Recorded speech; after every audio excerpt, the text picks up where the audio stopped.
வணக்கம் நேயர்களே, விவாத நேரம் நிகழ்ச்சிக்கு உங்களை அன்புடன் வரவேற்கிறோம்.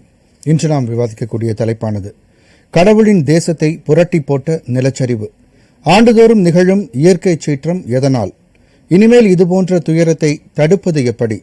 இயற்கை ஆர்வலர்கள் வல்லுநர்கள் சொல்வது என்ன என்பது பற்றி தான் நாம் இன்று விவாதிக்கப் போகிறோம்.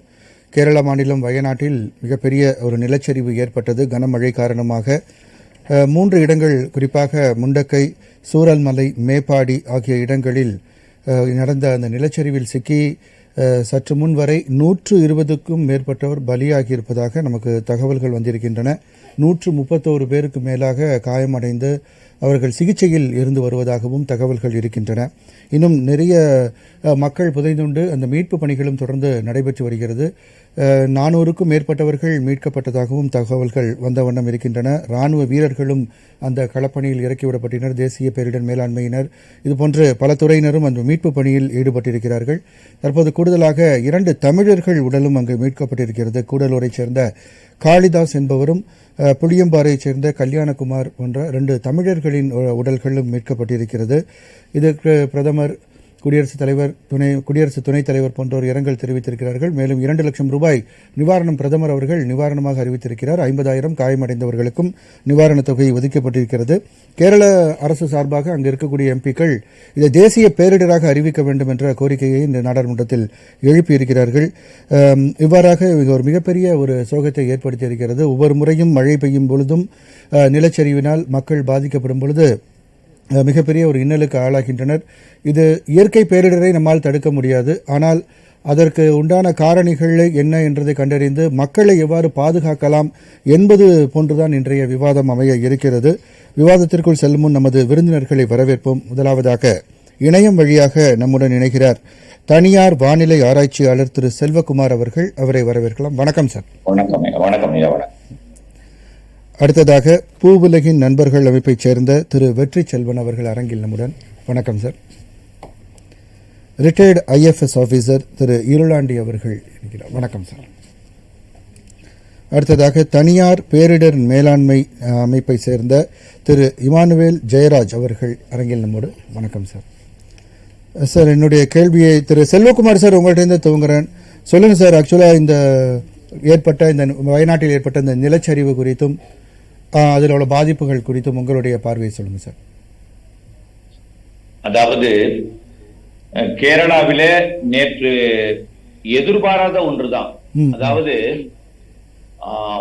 வடக்கு கேரளா மற்றும் கர்நாடகாவில் தான் கொஞ்சம் மழை பொழிந்து கொண்டிருந்தது. ஏற்கனவே ஒரு காற்றழுத்த தாழ்வு நிலையானது மகாராஷ்டிரா வழியாக, குஜராத் வழியாக அது அரபிக்கடல் நோக்கி பயணித்துக் கொண்டிருந்தது. காற்றானது மகாராஷ்டிரா, கோவா, குஜராத் வழியாக அது வட இந்திய நிலப்பகுதியை நோக்கி பயணித்து, வட இந்திய நிலப்பகுதிகளில் தான் மகாராஷ்டிரா உள்பகுதி, மத்திய பிரதேச பகுதிகளில் அதிக மழை பொழிவை கொடுத்துக் கொண்டிருந்தது. நேற்றைக்கு வங்கக்கடலோட வடக்கு பகுதியில ஒடிசா மற்றும் மேற்கு வங்க வளிமண்டலத்துல ஒரு காற்று சுழற்சி உருவானது. திடீரென்று குஜராத் கரையோரம் அந்த காற்றழுத்த தாழ்வு நிலை செயலிழந்து வளிமண்டல சுழற்சியாக மாறியதன் காரணமாக குஜராத் நோக்கி பயணித்துக் கொண்டிருந்த அந்த காற்று திடீரென்று திசை மாறி நேற்றைக்கு காலையிலிருந்தே கொஞ்சம் கொஞ்சமாக மாற தொடங்கியது. நேற்றைக்கு இரவிலிருந்து முழுமையாக மாறி கேரளா, கர்நாடகா வழியாக, குறிப்பாக தமிழ்நாட்டின் நீலகிரி மற்றும் வால்பாறை இடைப்பட்ட பகுதி வழியாக அந்த வளிமண்டல சுழற்சியை நோக்கி, வங்கக்கடல் நோக்கி அந்த காற்று பயணித்தது. இது காற்று குவிதலை, அந்த இரு காற்று இணைவை, அதிக மழை பொழிவை நேற்றைக்கு கர்நாடகாவோட குடகு பகுதி மற்றும் கேரளாவோட வயநாடு பகுதி, ஒட்டுமொத்த காவிரி நீர்பிடிப்பு பகுதிகளை மையமாக வைத்து இந்த மழை பொழிவானது கொட்டி தீர்த்தது. அதோட தாக்கம் வால்பாறையில கூட 35-31 சென்டிமீட்டர் வரைக்கும் மழை பொழிவை கொடுத்திருக்கிறது. குறைந்தபட்சம் 20 சென்டிமீட்டருக்கு மேல வால்பாறை மலை மீது இருந்திருக்கிறது. நீலகிரியில கூட 20 சென்டிமீட்டருக்கு மேல மழை பொழிவு. இந்த மழை பொழிவு இந்திய வானிலை ஆய்வு நிறுவனமா இருந்தாலும் சரி, தனியார் வானிலை இந்த அளவிற்கு திடீரென்று, அதாவது மேட்டூருக்கு வரக்கூடிய தண்ணீர் குறையும் என்று கர்நாடக அணைகள்ல கூட திறந்து விடப்படக்கூடிய தண்ணீர் கூட குறைத்துக் கொண்டிருந்தார்கள். அவர்கள் கூட இந்த அளவிற்கு மழை பொழியும் என்று எதிர்பார்க்கவில்லை. இன்று கூட 50,000 75,000 குறையும் என்று எதிர்பார்த்துக் கொண்டிருந்த நேரத்துல இன்றைக்கு கபினிலிருந்து 80,000 கனஅடியும், நாளைக்கு 1 லட்சம் கனஅடியும் வரக்கூடிய அளவிற்கு கேரளாவின் வயநாடு பகுதிகளில் மழை பொழிவு கொட்டி தீர்த்திருக்கிறது. இது ஒரு துரதிருஷ்டவசமான ஒன்றுதான். இதே போல பேரிடர்கள் எப்பவும் எங்கேயும் ஏற்படலாம். ஆகவே நாம இயற்கை காற்று இப்ப நமக்கு வரக்கூடிய காற்று நம்முடைய காற்று இல்ல, உலகத்துல இந்த உருண்டையில ஆஸ்திரேலியாவில புறப்பட்டு அது அப்படியே மடகாஸ்கர் போய் ஆப்பிரிக்க நாடாகிய சோமாலியா போய் ஏடன் வளைகுடா போய் திசை மாறி குஜராத் வந்து கொண்டிருந்த காற்று நேற்றைக்கு ஏடன் வளைகுடா போய் ஓமன் ஏமன் போய் திருப்பி அங்கிருந்து அது இந்திய தீபகற்பமாம் கேரளா பகுதிகளில் நுழையும் பொழுது அதிக நீராவியை சுமந்து கொண்டுதான் வரும். அது இல்லாம கடந்த ஒரு 15ஆம் தேதியிலிருந்து, அதாவது ஜூலை 15 நேற்று வரைக்குமே வயநாட்டுல மழை பொழிந்து கொண்டேதான் இருந்தது. கூடுதல் குறைவு ஒட்டுமொத்தமாக ஒரு 100-150 சென்டிமீட்டர் கூட அந்த இடத்துல பொழிந்திருக்கலாம். 33 சென்டிமீட்டர் நேற்றைக்கு மழை பொழிந்திருக்கிறது அந்த இடத்துல. 33 எதிர்பார்க்காத ஒன்று அப்படின்னு சொல்றீங்க. அதுக்கு என்ன காரணம்? அந்த காற்று மாறுபாடு ஏற்பட்டதுக்கு என்ன காரணம்? அப்படி ப்ரெடிக்ட் பண்ண முடியாத லெவல்ல தான் நம்ம இன்னும் வானிலை எல்லாம் இருக்கா அப்படின்ற ஒரு கேள்வியும் கண்டிப்பா இருக்கு.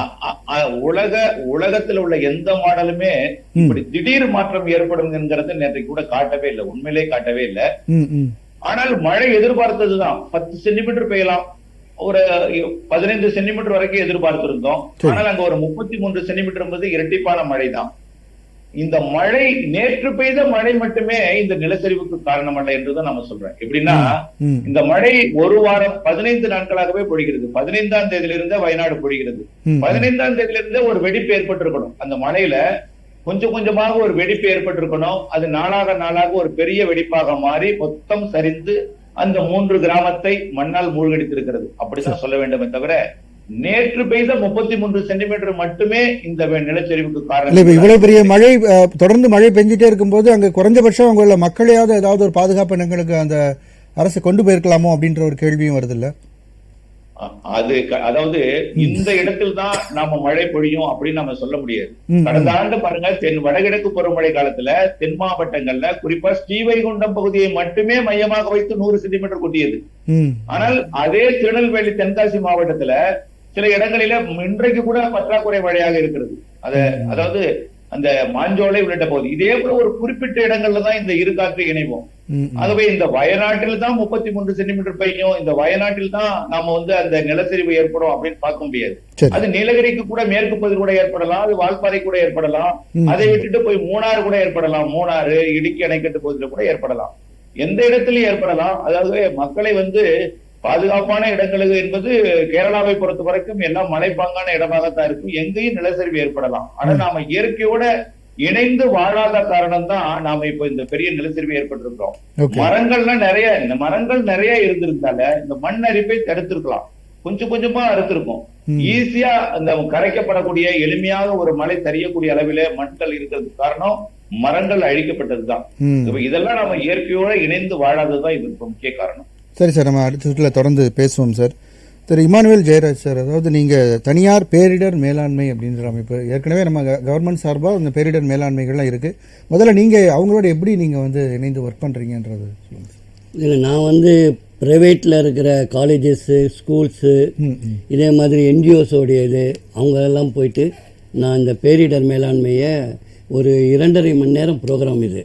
அவங்க ஒரு சமைக்கு 2.5 மணி நேரம் வேண்டான்னா தியரிட்டிக்கலாக கொஞ்சம் கொடுத்துட்டு ப்ராக்டிக்கல் கொஞ்சமாக கொடுத்து அவங்களுக்கு முக்கியமான கருத்துக்களை நான் சொல்லி கொடுத்துட்ருக்கிறேன். அன்றைக்கி கூட உங்களுடைய டிவியில் கப்ரியல் சார் கேட்ட கேள்விக்கெல்லாம் அந்த பதில் சொல்லிகிட்டு இருந்தோம். அந்த டைம் கொஞ்சமாக இருந்ததுனால சுருக்கமாக நாங்கள் சொல்லி கொடுத்துருக்கோம். விரிவாக நம்ம இதை எடுக்கும்போது தான் மக்களுக்கு இது ரீச் ஆகும். இதுக்கு கவர்மெண்ட் துணை செய்யணும். எங்களை மாதிரி நிறையா வாலண்டியர்ஸை அவங்க கூப்பிட்டு பயன்படுத்தினாங்கன்னா நாங்கள் ஒவ்வொரு இடத்துக்கும் போய் சொல்லித்தரதுக்கு ரெடியாக இருக்கிறோம். வீட்டில் நாங்கள் ஐடியலாக தான் இருக்கோம். இதை பற்றி ஒரு அவேர்னஸ் நீங்கள் கிரியேட் பண்ணி அந்த அவேர்னஸ் கொடுக்கறனால எத்தனையோ இடத்துல மக்கள் சொல்லியிருக்காங்க. நீங்கள் சொன்னனால நாங்கள் இதெல்லாம் செஞ்சோம். சரி சார், இப்போ இந்த கேரளா விஷயத்துக்கு வந்தோம். இப்போ மேலாண்மை படையினர் அங்கே இதில் தமிழ்நாட்டிலேருந்து போனாலுமே கூட அவங்க அங்கே இருக்கக்கூடிய அந்த ரோடு விஷயங்கள்லாம் நிறைய அரிச்சு போயிருக்கு. அங்கே ரீச் பண்ணுறதுக்கு கஷ்டம். இதில் என்னென்ன சவால்கள் அவங்களுக்கு இருக்கும் பேரிடர் மேலாண்மை? இது பேரிடர் அப்படிங்கிறத விட இது இயற்கை சீற்றம். இயற்கை சீற்றம்ங்கிறது ஒரு மனிதனுக்கு சாது மிரண்டால் காடு கொள்ளாதுங்குவாங்க. இந்த சீற்றம் ஏன் உண்டாகுது? எந்த ஒரு மனிதனும் டக்குன்னு கோவப்பட மாட்டான். அவன் பொறுமையாக தான் இருந்திருப்பான். அவன் பொறுமையை நம்ம எல்லைக்கு மீறி சோதிக்கும் பொழுது அவனுடைய ஆக்ஷன்ஸ் ரொம்ப பயங்கரமாக தான் இருக்கும். அதை தான் நம்ம இப்போ அனுபவிச்சுட்டு இருக்கோம். நம்ம என்னமோ மழை பெஞ்சிச்சு காற்று அடிச்சிச்சு அப்படி கிடையாது. அதாவது எறும்பு ஊற கல் தேய்வுங்குவாங்க. அது மாதிரி நம்ம கொஞ்சம் கொஞ்சமாக இயற்கையாக ஒவ்வொரு இடத்துலையும் பார்த்தீங்கன்னா லேக்கு குளம் இதெல்லாம் அடித்து வீடு கட்டுறது, அது மாதிரி மரங்கள்லாம் அறுத்து அதை வந்து திருடிட்டு போகிறது, அது நல்லா விலைக்கு விற்கிறது. அதே மாதிரி நீங்கள் வந்து இந்த லேண்ட் ஸ்லைடு அப்படிங்கிறது பார்க்கும்போது ஒன்லி தண்ணி மட்டுமே காரணம் கிடையாது. புயல் வரும்போது கூட அந்த அங்கே இருக்கிற மண் வந்து அரிமானம் ஏற்படும். புயலோ அல்லது இயற்கை சீற்றம் எதுவாக இருந்தால் ஒரு தீ பிடிக்குது, காடு தீ பிடிக்குதுன்னா கூட அந்த மரங்கள்லாம் நாங்கள் பிடுங்கி எரியும் போது அந்த மண் வந்து உங்களுக்கு மிருதுவாயிடும். Okay sir. இது வந்து நம்ம ஜனங்க வந்து அதை இதே பண்ணுறது. இந்த மாதிரியான லேண்ட்ஸ்லைடிங் ஏற்படும் போது அங்கே இருக்கக்கூடிய மக்கள் எவாக்குவேட் ஆகிறதுக்கு என்ன பண்ணலாம் அப்படின்ற மாதிரியான விஷயம் சார் நான் என்ன சொல்றேன்னா, எந்த ஒரு பேரிடருக்கு முன்னாடி பார்த்தீங்கன்னா பல பேரிடர்கள் வந்த பிற்பாடு தான் ஒரு பெரிய பேரிடர் வரும். சின்னதாக வரும்போது அதாவது நம்ம வந்து சரியாக அணையப்படாதனால தான் அது வந்து வீட்டை அடிச்சிட்டு போயிருக்குது. அது நம்ம வந்து யாருமே செய்யறதில்ல. வீட்டில் வந்து முன்னாடி ஏதோ ஒரு சிம்டம்ஸ் கண்டிப்பாக இருக்குங்க. நீங்கள் வந்து என்ன பண்ணணும், உங்களுடைய அஸ்திவாரங்களை வந்து இன்னைக்கு வந்து ஜப்பான்ல என்ன பண்ணுறாங்க, அவ்வளோ பெரிய முன்னேற்றமான கண்ட்ரியாக இருந்தால் கூட மர வீடோ அல்ல அட்டைகள் வீடோ ஏதோ ஒன்று ஏற்படும் போது எடுத்துகிட்டு போகிற மாதிரி தான் இருக்காங்க. நம்ம எல்லாமே டூரிஸ்டம் பிளேசஸில் பார்த்தீங்கன்னா 5 ஸ்டார் ஹோட்டல்ஸ் அது இதெல்லாம் கொண்டு போய் ஜனங்களை நிறையா இன்றைக்கி கேரளாவில் வந்து பார்த்திங்கன்னா ஏன் அந்த ஹோலி லேண்டு சொல்கிறாங்கன்னா எல்லா மதத்துக்கு தான் அதை அங்கே போய் ஏதாவது ஒரு வழிபாடு இருக்கும். ஐயப்ப மலைக்கு போகிறவங்க இல்லை இந்த கோயிலுக்கு போகிறவங்க அந்த சர்ச்சுக்கு போகிறவங்க மாஸ்க்கு இப்படி அவங்க வந்து கூட்டம் நிறையா வரும்போது அது வந்து கண்டிப்பாக இயற்கை சீற்றம் வருவாங்க. ஏன்னா எல்லாரும் ஒழுக்கத்தோடு இருக்கிறது கிடையாது. ஒழுக்கம் தவறி நடக்கும் பொழுது இறைவனுடைய அந்த கோபம் வந்து ஏதாவது ஒரு விதத்தில் நமக்கு காட்டதான் செய்யும். இல்லை கண்டிப்பாக சார். இப்போ இயற்கை சீற்றங்கள் வரும்போது மக்கள் வந்து இப்போ அதில் மாட்டிக்கிட்டாங்க அப்படின்னா, இப்போ நீங்கள் அந்த இதை பற்றி நான் விழிப்புணர்வு சொல்கிறதுனால உங்ககிட்ட கேட்குறேன், எப்படி அதுலேருந்து வந்து தப்பிக்கிறதுக்கான சாத்தியக்கூறுகள் ஏதாவது இருக்கா, அல்லது மாட்டிக்கினவங்க வந்து வரக்கூடிய பேரிடர் மேலாண்மை படையினருக்கு சமிக்ஞைகள் கொடுக்கறதுக்கு ஏதாவது ஒரு வழிமுறைகள்? சார் இப்போ பேரிடர் ஏற்பட்டுச்சு அப்படின்னா ஒரு காலையில் 5 மணிக்கு ஏற்பட்டுச்சுன்னா உடனே நம்ம போய் காப்பாற்ற முடியாது. நமக்கு லைட் இருக்காது, அங்கே கரண்ட் இருக்காது, ஒன்றும் இருக்காது. நம்ம போனோம்னா நம்மளுக்கும் குளிர் எங்கே இருக்குது இது எங்கே இருக்குதுன்னு தெரியாமல் நம்ம மாட்டிக்குவோம். நம்ம வந்து சரியான முறையான பயிற்சி எடுத்தவங்க, அதுக்குரிய தகுதி இருக்கிறவங்க, உடல் பலம் இருக்கிறவங்க தான் லேண்ட் ஸ்லைடெல்லாம் போக முடியும். ஏன்னா எந்த நேரத்தில் எந்த பாறை மேலேருந்து நம்ம மேலே விழுன்னு தெரியாது. அப்போ நம்ம அதை போய் மாட்டிக்குவோம். அதனால அந்த பேரிடர் தற்காப்பு பயிற்சி பெற்றவங்க இந்த இடத்துக்கு நம்ம போகிறோம், நமக்கு இங்கே போகும்போது நம்மளை மண் மூடக்கூடும், நமக்கு ஆக்சிஜன் தேவைப்படும். மண் மூடிச்சுன்னா சுவாசிக்கிறதுக்கு ஆக்சிஜன் முக்கியமாக இருக்குது. அதே மாதிரி கையில் டார்ச் லைட் இருக்கணும், வெளிச்சம் வேணும் நமக்கு. அதே மாதிரி அடுத்தவனை கூப்பிடுறதுக்கு விசில் வேணும். சும்மா போய் கத்தி கூப்பிட முடியாது. அவன் எங்கே இருக்கா எந்த பொதெல்லாம் மாட்டிட்டு இருக்கா நமக்கு தெரியாது. இது நான் பேரிடர் தற்காப்பு பயிற்சியில் இதெல்லாம் நான் நிறையா சொல்லியிருக்கேன். சர்வைவல் கிட் பற்றி சொல்லியிருக்கேன், ஃபர்ஸ்ட் எய்டு பற்றி சொல்லியிருக்கிறேன், டார்ச் லைட் விசில் இதெல்லாம் சொல்லியிருக்கேன். இதெல்லாம் ரெடியாக வச்சுக்கணும். வீட்டுக்கு வீடு இந்த மண் அள்ளக்கூடிய அந்த இது இருக்கணும். இந்த கொத்தனார் வேலை செய்கிறவங்க எடுத்துகிட்டு போகிற பாண்டு, அந்த பாண்டு இருக்கணும். அதே மாதிரி கோடாரி இருக்கணும், மண்வெட்டி இருக்கணும். ஒரு தண்ணி இந்த பக்கம் வரும்னு தெரிஞ்சால் உடனே ஒரு அணை போடணும். இவங்க வந்து யாருமே வந்து தண்ணி போகிற போக்கிலே விட்டுடுறாங்க. அது எல்லாத்தையும் அரிச்சிட்டு தான் போகும். அதை ஒரு சிமெண்ட் ஒரு சாலை மாதிரி அதையும் ஒரு நல்ல மேம்பாடாக பண்ணோம்னா தண்ணி கரெக்டாக போய் சேமிக்க வேண்டிய இடத்துல போகும். இவங்க அதை பற்றி கவலைப்பட மழையாக பெய்ய போகுது. இன்றைக்கெல்லாம் பார்த்தீங்கன்னா 1 வருஷத்துக்கு மழை ஒரே நாளில் பெய்யுது. வெப்பம் ஜாஸ்தி ஆகுது. வெப்பம் ஜாஸ்தி ஆச்சுனாவே பூமி வந்து வெடிக்கும், பூமியில் இருக்க சக்தி போயிட்டு இருக்கும். காற்று அடித்தாலும் பூமி அரிமானம் ஏற்படும். இதெல்லாம் நம்ம வந்து ஒரு பயிற்சியாகவே நம்ம வந்து பள்ளிக்கூடத்துலேயே ஆரம்பிக்கணுங்க. 3ஆம் கிளாஸ்லேருந்தே இதை வந்து சொல்லி தந்தால் தான் அவங்க வந்து ஓரளவு தங்களை தற்காத்துக்குவாங்க. நீங்கள் அங்கேருந்து பேரிடர் மேலாண்மை வரும், மிலிட்ரி வரும், ஃபர்ஸ்ட் எய்டு வரும், நோ யூஸ். அதுக்குள்ளே எத்தனையோ பேர் செத்து போயிடுவாங்க, உடைமைகள் அழிஞ்சு போயிடும். அதனால் வீட்டுக்கு வீடு இந்த மாதிரி பயிற்சி கொடுத்து ஏரியாவுக்கு ஏரியா ஒரு குரூப்பை தயார் பண்ணி பேரிடர் வரும்போது அவங்களே தற்காத்துக்கணும். தன் கையே தனக்கு உதவி அப்படிங்கிற மாதிரி அந்த ஒரு நிலைமை நம்ம இந்திய நாட்டிற்கு வேணும். இன்னைக்கு உலகம் பூரா பலவிதமான பேரிடர் வந்துட்டு தான் இருக்குது. இந்தியாவில் அடுத்தடுத்த ஒரு நிலச்சரிவு பார்க்கும்போது நைட்டு 2 மணிக்கு வந்திருக்கு, தூங்கிட்டு இருக்கிற நேரம். ஆமா, இல்ல எப்படி அவங்க வந்து எதிர்வினை ஏதாவது சமாளிக்கிறதுக்கு என்ன அவங்களால பண்ண முடியும்? அதுதாங்க, நீங்க வந்து நிலச்சரிவு வரும்போது சில மட் கிராக்கிங் சவுண்ட் வரும். பார்க்கும்போது பெருசா ஒன்று வரதுக்கு முன்னாடி ஏதோ ஒரு சிம்டம்ஸ் அது காட்டுங்க. இன்னைக்கு மிருகங்கள்லாம் தப்பிச்சிருக்கும் பாருங்க, அதுக்கெல்லாம் முதலே காட்டும். நம்ம அதுகளை ஃபாலோ பண்ணாவே நமக்கு ஏதோ வரப்போகுதுன்னு தெரியும். இன்னைக்கு வானத்தை பார்த்து மாடு கத்துச்சுன்னா மழை பெய்யுதுன்னு வரும்னு தெரிஞ்சுக்கலாம். அன்னைக்கெல்லாம் அப்படிதான் கண்டுபிடிச்சாங்க, ஈசல் வந்துச்சுன்னா மழை வரும். இன்னைக்கு வந்து நம்மளுடைய முன்னோர்கள்லாம் வந்து இத்தனை விஷயங்களை வச்சு பேரிடரை கண்டுபிடிக்கல, கரெக்டா வகுத்து வச்சாங்க. இப்போ இது வரும், அது வரும், இது வரும், இந்த சிம்டம் வரும்னா அன்னைக்கே பஞ்சாங்கத்தில் எழுதி வச்சிருக்காங்க. எப்படி எழுதி வச்சாங்க? நம்ம அதெல்லாம் பொருட்படுத்துறதே இல்லை. நம்ம எல்லாம் மாடர்னைஸ் ஆயிட்டு எல்லாமே நம்ம வந்து தெரிஞ்சவங்களாட்டம் ஆக்ட் பண்றோம். ஆனா நமக்கு ஒண்ணுமே தெரியாது. சரி சார், நம்ம தொடர்ந்து பேசுவோம் சார். திரு வெற்றி செல்வன் சார், உங்கள் பார்வையில் இப்போ ஏற்கனவே சொன்னாங்க மரங்கள் இதெல்லாம் வந்து அழிக்கிறது இதெல்லாம் வந்து காரணம் அப்படின்னு சொல்கிறாங்க. நீங்கள் குறிப்பாக இந்த ஃபீல்ட்ஸில் அதிகமாக ஒர்க் பண்ணதுனால இந்த பேரிடர் இந்த ஒரு நிகழ்வை பற்றி நீங்கள் என்ன, உங்களுடைய கருத்து என்ன சார்? அதாவது ஒரு லேண்ட் ஸ்லைடிங் அப்படி ஏற்படுது அப்படின்னா அதுக்கு பல்வேறு விதமான காரணங்கள் இருக்குது. நிலவியல் அமைப்பு சார்ந்து இருக்கக்கூடிய காரணங்கள் இருக்குது, அப்புறம் புறச்சூழல் அமைப்பு, அதுக்கப்புறம் சார்ந்து இருக்கக்கூடிய ஹியூமன் ஆக்டிவிட்டீஸ், என்ன மாதிரி பிரச்சனைகள் அந்த பகுதியில் என்ன மாதிரி செயல்பாடு செய்திருக்கிறோம் அப்படிங்கிற இந்த மாதிரி பல்வேறு விதமான காரணங்கள் இருக்குது. ஆனால் இப்போ இந்த இதை பொறுத்த வரைக்கும், இந்த கேரளா லேண்ட் ஸ்லைடிங் இஷ்யூ பொறுத்த வரைக்கும் என்னென்னா, உலகளவில் இருக்கக்கூடிய முக்கியமான ஒரு பிரச்சனை கிளைமேட் சேஞ்ச், காலநிலை மாற்றம் அப்படிங்கிறது என்ன பண்ணிருக்கு அப்படின்னு பார்த்தீங்கன்னா எக்ஸ்ட்ரீம் கிளைமேட்டிக் ஈவெண்ட்ஸை வந்து உருவாக்கி கொண்டு வருக்கு. இப்போ அதிகப்படியான மழைப்பொழிவு அப்படிங்கிறது மேஜராக இருக்கக்கூடிய ஒரு பிரச்சனை. இப்போ அந்த இடத்துல வந்து பார்த்தீங்கன்னா அவர் குறிப்பிட்டது மாதிரி அதிக 250 மில்லிமீட்டரான மழை பொழிவு அப்படிங்கிறது பதிவாயிருக்கு. கடந்த ஒரு 4 நாட்கள் ஆண்டுகளாக தான் இந்த மேக வெடிப்பு இந்த மாதிரியான வார்த்தைகள் நம்ம அதிகமாக அது வந்து மழை வந்து கொட்டி தீக்குது. இது வந்து இப்போ கேரளா பொறுத்த வரைக்கும் இது மான்சூன் செட் ஆக ஒரு பீரியட் தான். மான்சூன் செட் ஆகும் போது அப்படின்னு பார்த்தீங்கன்னா உங்களுக்கு அது ஒரு 3 மாசம் நிறுத்தி நிதானமாக பெய்யும். மான்சூன் என்பது அப்படித்தான், பருவமழை அப்படி. ஆனா இன்னைக்கு அப்படி இல்லை, 3 மணி நேரம் நமக்கு வந்து கொட்டி தீக்குது. அப்போ எக்ஸ்ட்ரீம் கிளைமேட்டிக் ஈவெண்ட்ஸ் அப்படி சொல்லலாம். இந்த எக்ஸ்ட்ரீமா இவ்வளவு மழை பொழிகின்ற போது அவை இருந்த ஒரு எக்கோசிஸ்டம், ஏற்கனவே இருந்த எக்கோசிஸ்டம் அதுக்கேற்ற மாதிரி தான் இருக்கு. முன்னாடி இருந்தது பாத்தீங்கன்னா என்ன ஒரு குறிப்பிட்ட அளவுக்கு மழை பொழியுமோ அதுக்கேற்ற மாதிரி தான் இருக்கு. ஆனா இன்று இப்போ இந்த எக்ஸ்ட்ரீமா பேசும்போது அந்த எக்கோசிஸ்டம் அப்படிங்கிறது கம்ப்ளீட்டா மாறுது. இப்போ அந்த சேஞ்சஸ்ல வந்துட்டு ஹியூமன் இன்டியூஸ்ட் ஆக்டிவிட்டிஸ் வந்து அதிகமா இருக்கு. இப்போ என்னன்னா, இப்போ லேண்ட் ஸ்லைடிங் பொறுத்த வரைக்கும் இப்போ இதற்கான நேஷனல் டிசாஸ்டர் மேனேஜ்மெண்ட் கைட்லைன்ஸ் இருக்கு. லேண்ட் ஸ்லைடிங் பொறுத்தவரை ஏர்லி வார்னிங் சிஸ்டத்தை நீங்க டெவலப் பண்ணும். ஏர்லி வார்னிங் சிஸ்டத்து மூலமா உங்களுக்கு என்ன, எந்த பகுதிகள் லேண்ட் ஸ்லைடிங் அதிகமாக இருக்கக்கூடிய பகுதி அப்படிங்கிறது கண்டறிக்கப்படும். அதெல்லாம் ஈஸியாக கண்டுபிடிக்கலாம். இன்னைக்கு சேட்டலைட் டெக்னாலஜிஸ் நிறைய நமக்கு வந்துருக்கு. ஜிஎஸ்ஐ மூலமா இதெல்லாம் மேப் பண்ண முடியும். ஏற்கனவே மேப் பண்ணிருக்காங்க. வயநாடு அப்படிங்கிறது லேண்ட் ஸ்லைடுக்கு ப்ரோன் ஏரியா.